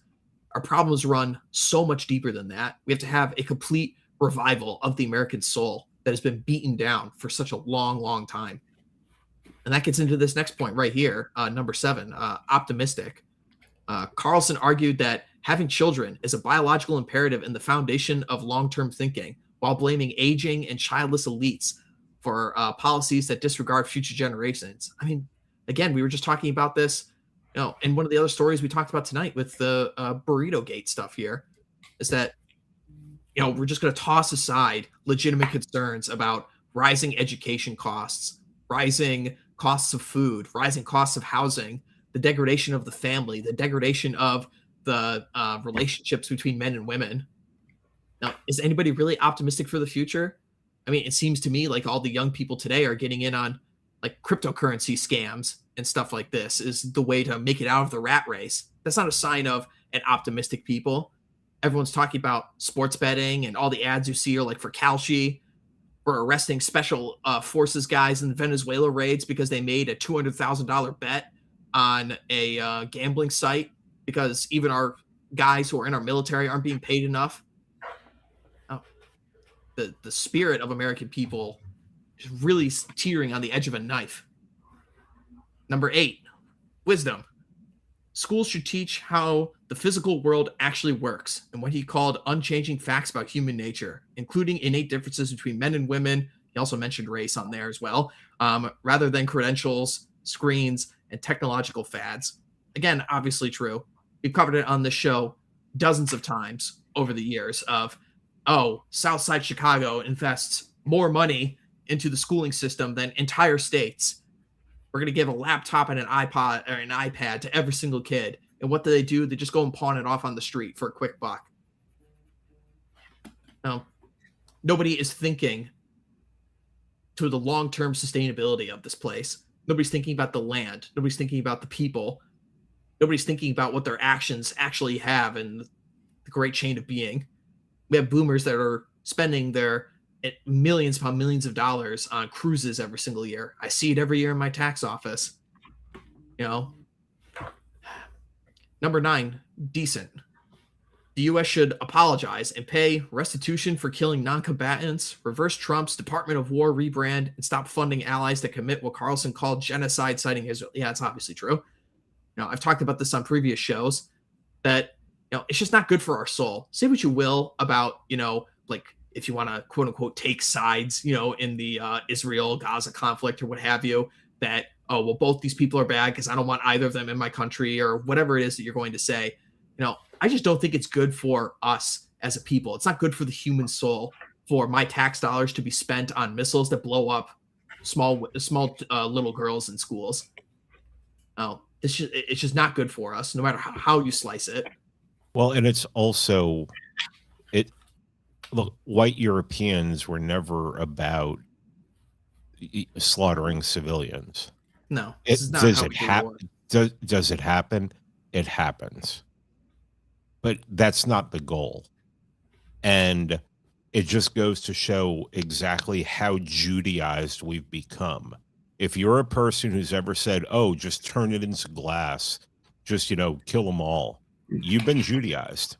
You're no better than somebody who was just some Israeli who's calling for dropping, for turning Gaza into glass to kill everyone there.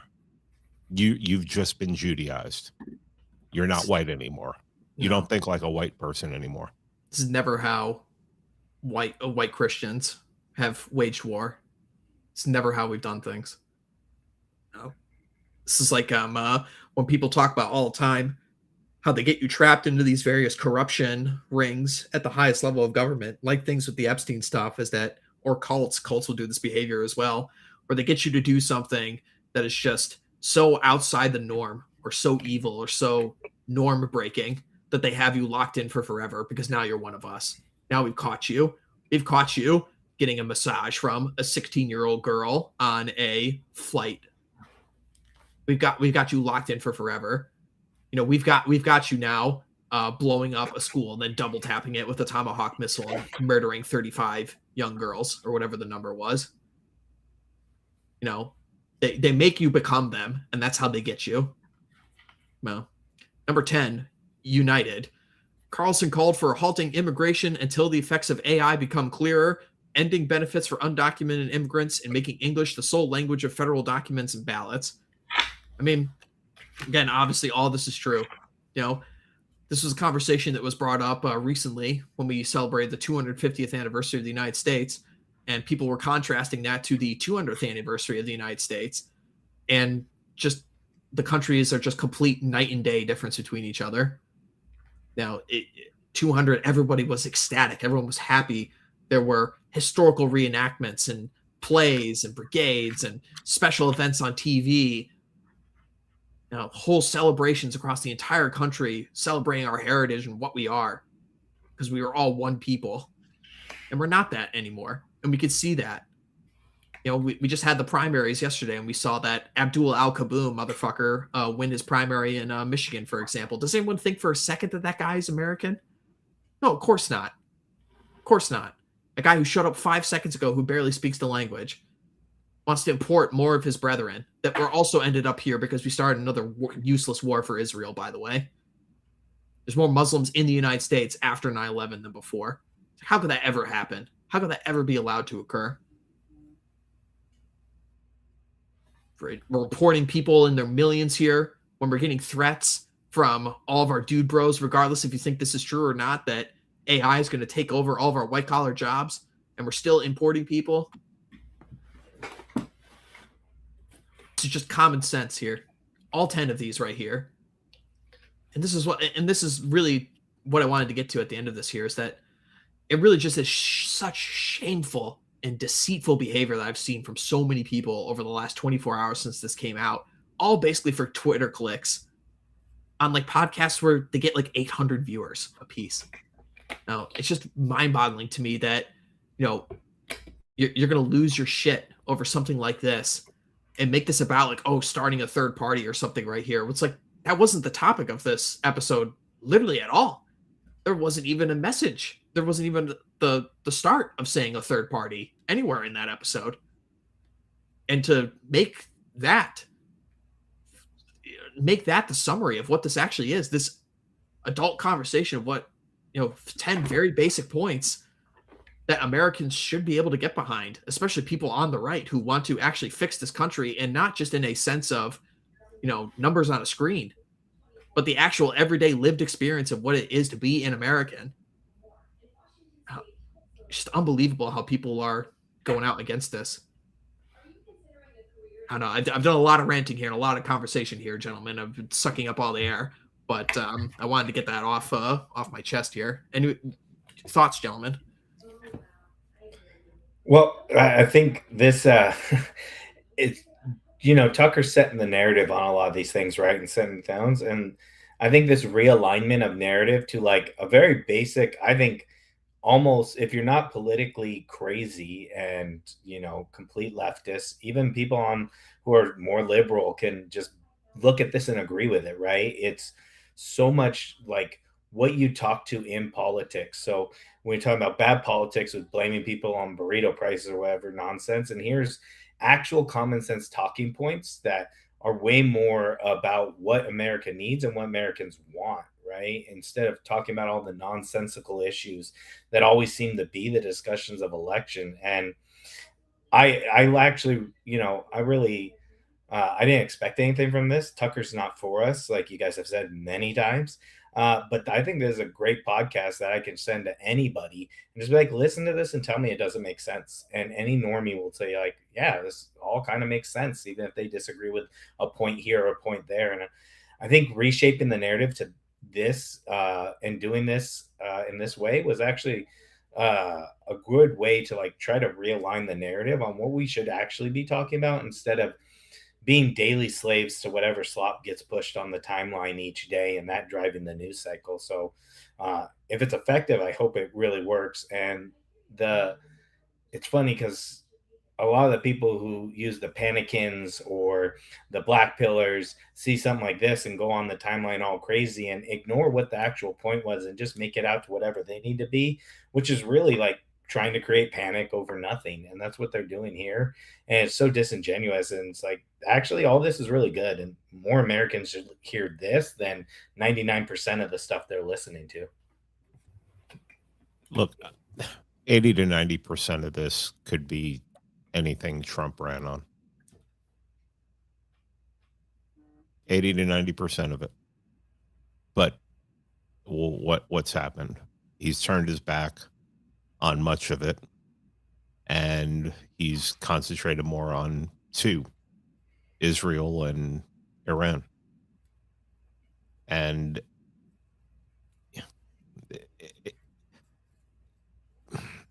the cognitive dissonance, I think, is going to hurt a lot of people because I don't know what the midterms are going to be. I actually think it could go either way. I think that actually Republicans could actually win a lot of elections in the midterms.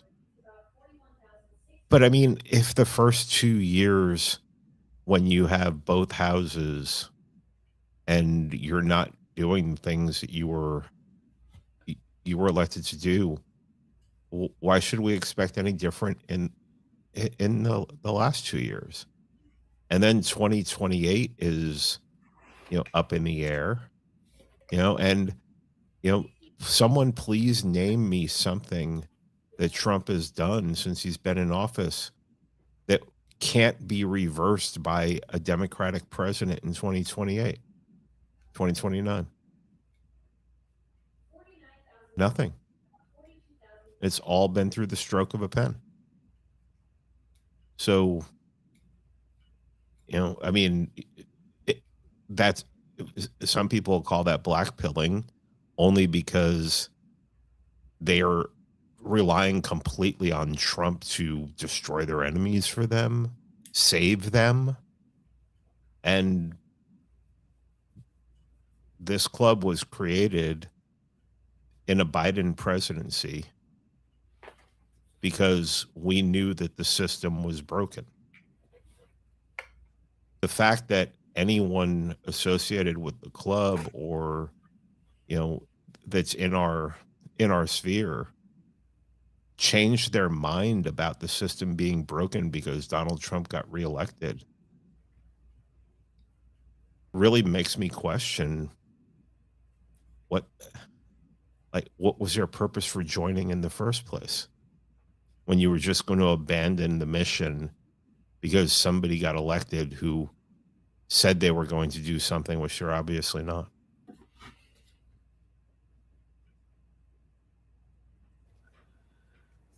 Well, I think we've said all we need to say about this one and get into these super chats because they are piling up tonight. But if people haven't watched that, well, I guess 2 episodes of Tucker Show this week. Now the Daryl episode and the the 10 points he just released last night. I would highly recommend that you do so. Really would. Anyway, and the final thing I'll say as well is go to theoldgloryclub.com. Find a chapter near you, man. There's new ones that are coming online almost every week now. No. All right. Let's get to the super chats, gentlemen. It's been a good show tonight. Solid Snake 1964, always the first guy behind enemy lines in his cardboard box to send us the first super chat. Thank you very much, sir. Appreciate it. For $2, he says, no time for a lengthy super chat, but salute. Bunch of American flags and eagles. Well, thank you, sir. You are a real American. Real Americans. Thank you, sir. Next is Sighthound Siege for $5 1 super chat. I can always tell, who's coming from Ryan Stone's chat just by the denominations that they send for the super chats. So he says for $5.01, he says, sup OGC, hey Hawk, is there still value in newcomers like me going back over your old YouTube channel and Son of Orion Substack content? Well, as it relates to the YouTube channel, I basically shut down Man's Hour because I got pissed at YouTube for copyright striking me while I was playing a clip from a 2006 baseball game, and Fox Sports decided to copyright strike me. And I was like, this is ridiculous. This game is from almost 20 years ago at this point, and you are going to shut me down over this, which is clearly fair use. So I just got pissed and, rage quit and basically stopped doing it. So, I mean, are there some fun episodes in there? Yeah. Are a lot of them everlasting and not very topical? Not too much. As it relates to the Son of Orion stuff, well, watch this space because towards the end of this year, there actually is going to be a very large project released on the Son of Orion Substack. So watch this space. But for right now, I'd say probably not too much worth going back to it. As much as I did have fun doing that, everything has a time and a place. Pete Budapest for $5 says, MAGA from restoring the Republic to sorry, burritos are a luxury item and Israel needs a new war in half a decade. Man, what could have been? Yeah, man, what could have been indeed. City Break Dancer Man, always a guy I'm looking forward to reading super chats from. And it has nothing to do with this excellent name. Nothing to do with that at all. It has nothing to do with the fact he sends us $5 either. No, it means so much. For $5. Have to catch the stream tomorrow, gents. Hope you all have a great night. Well, thank you very much, sir. We appreciate it. Bobby Bob for $20 says, here's some burrito money. Nice. You guys are having good super chats tonight. That's funny. Yeah, well, thank you, sir. Aramaic Discourse for $5. Donating my SSRI money to a better cause. People who don't hate me. Here. Thank you. Maniyud Sushi for $20. The lockdowns had opened up my eyes to the facts that the average man does not want to be free. He wants to be safe. That politics is just us versus them, and the strong do what they want and the weak do what they must. Yeah, I mean, COVID woke up tons and tons and tons of people. Again, I bring this up on this show frequently when we talk about COVID-19, but the stuff that happened during the years of COVID is more insane than everything Julius Caesar, Napoleon Bonaparte, Hitler, Pinochet, Franco. It's more insane than all of those people put together. What happened during the COVID years?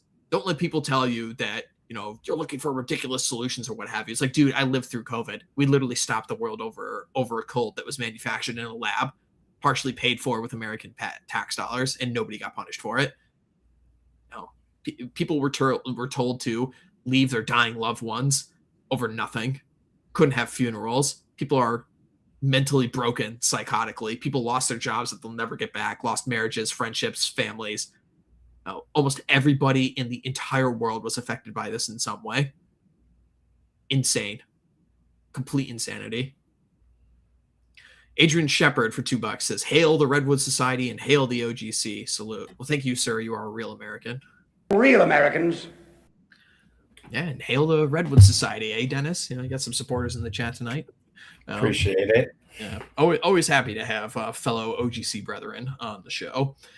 Pete Budapest for $10. He says, the more I live, the more I think the free market talking points are a humiliation ritual. I can almost see the powers that be hysterically laughing at the plebs defending their enslavement. Yeah, I mean, the economy works for the people. This is just very, very, very simple stuff here. All right. I mean, like if the free market dictates that we should send all of our jobs to China, we don't make anything over here anymore, and all of our people are addled out on drugs, then what use is the free market? This is just ridiculous. Moving on to Seasider, who sends us $10 and a salute as he does every week. Thank you, sir. You are a real American. Real Americans. Thank you. Ski Bomb 220, haven't seen you around in a while. For $20, he says, couldn't catch the last few. Oh, well, that's probably why. Couldn't catch the last few live. Great thumbnail as always. Yeah, we really do. I challenge anybody in the scene to have better thumbnails than we do. They don't. They can't.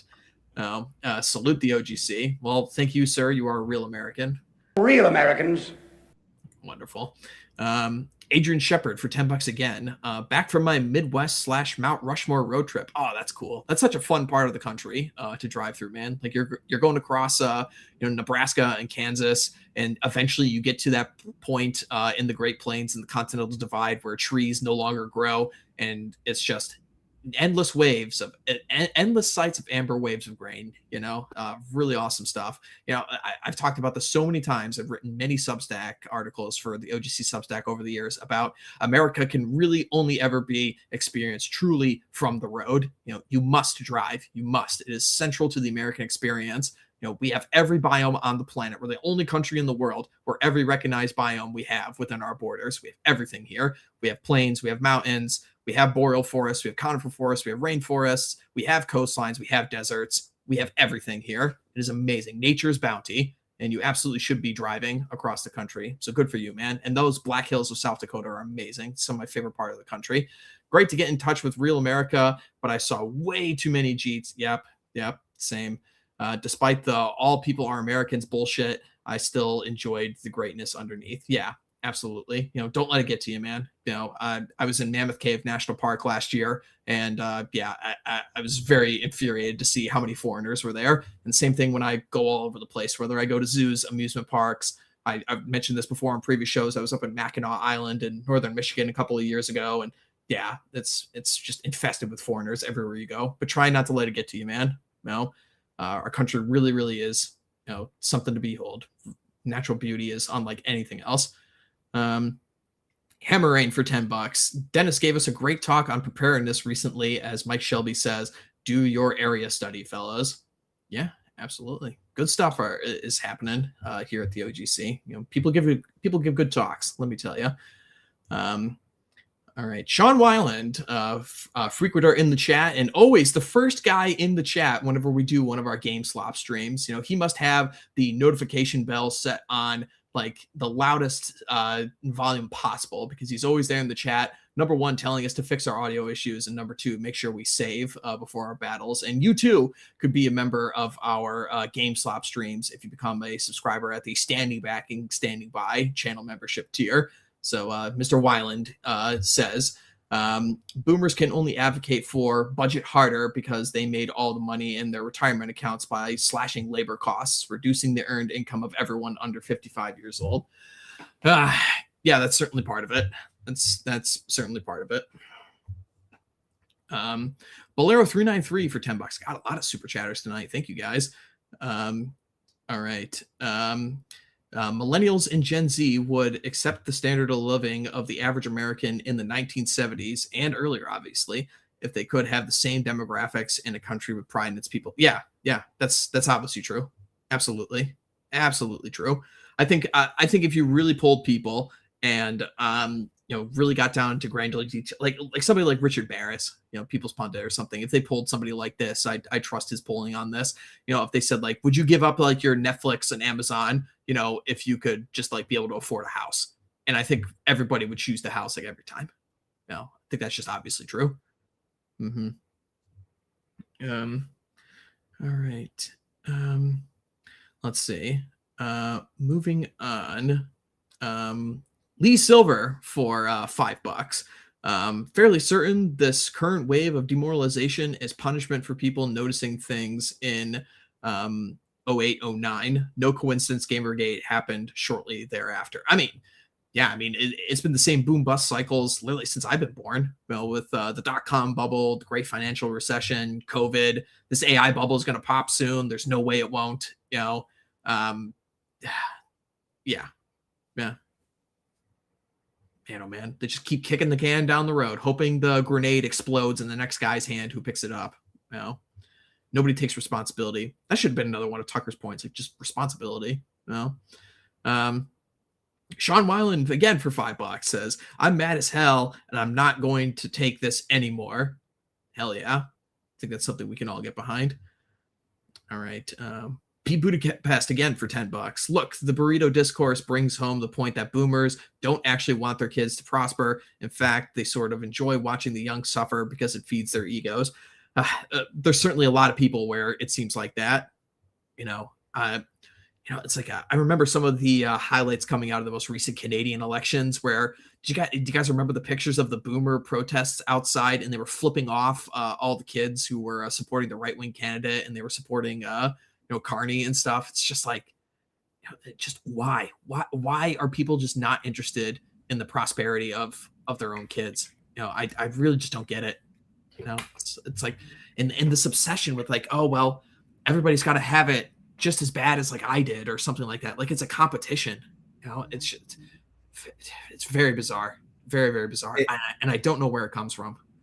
It's bizarre when you consider every generation before was totally committed to your kids living a better life than you did. That was the whole point. And now it's like this one generation so zog-brained that they like hate their own kids. It's wild to me. Yeah, indeed. Brings me great sorrow. It really does. Bolero 393 for $10. I didn't get a draft deferral in Vietnam and work my way through college that cost $2,500 for all 4 years just to pay off my children's student loans. They can work hard like I did. Yeah, ridiculous. Okay. Let's see. No, I'm not grim from Red Hood for $5 says, after my father's funeral, I think it'll be about time for me to finally join the OGC. Only issue is I'm a mutt. There won't be any qualms with that. It is up to chapters, and only like the OGC Central Committee has no place in deciding what chapters like have admittances for people. So each chapter is entirely different. We're a confederation model. So join your local OGC chapter. That's all I gotta say. So yeah, I always think it's funny when like somebody, some really feminine man on Twitter sees somebody from a chapter like defend like the Iran attack, and they're like, oh, the OGC's captured, man. It's like, no, that's somebody in a confederated chapter, and that has nothing to do with OGC. It's their personal opinion. Yeah, I mean, it's so everybody, and it just goes to prove no one on the right wants to succeed.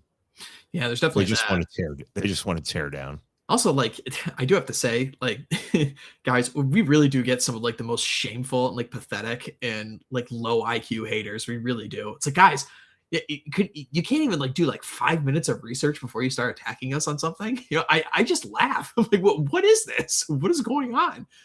My favorite one all time still has to be when somebody on Twitter accused me of bringing an unattractive woman to one of our events. And I'm like, dude, our events are all male. What the hell are you talking about?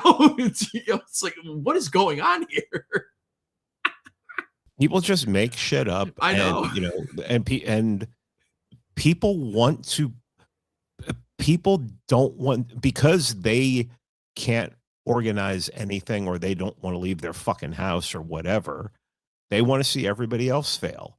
They're on Twitter, they're on social media, and they think social media is where they're going to win. They're going to point out, that everyone who disagrees with them is a Jew, and that means that hey, I'm winning.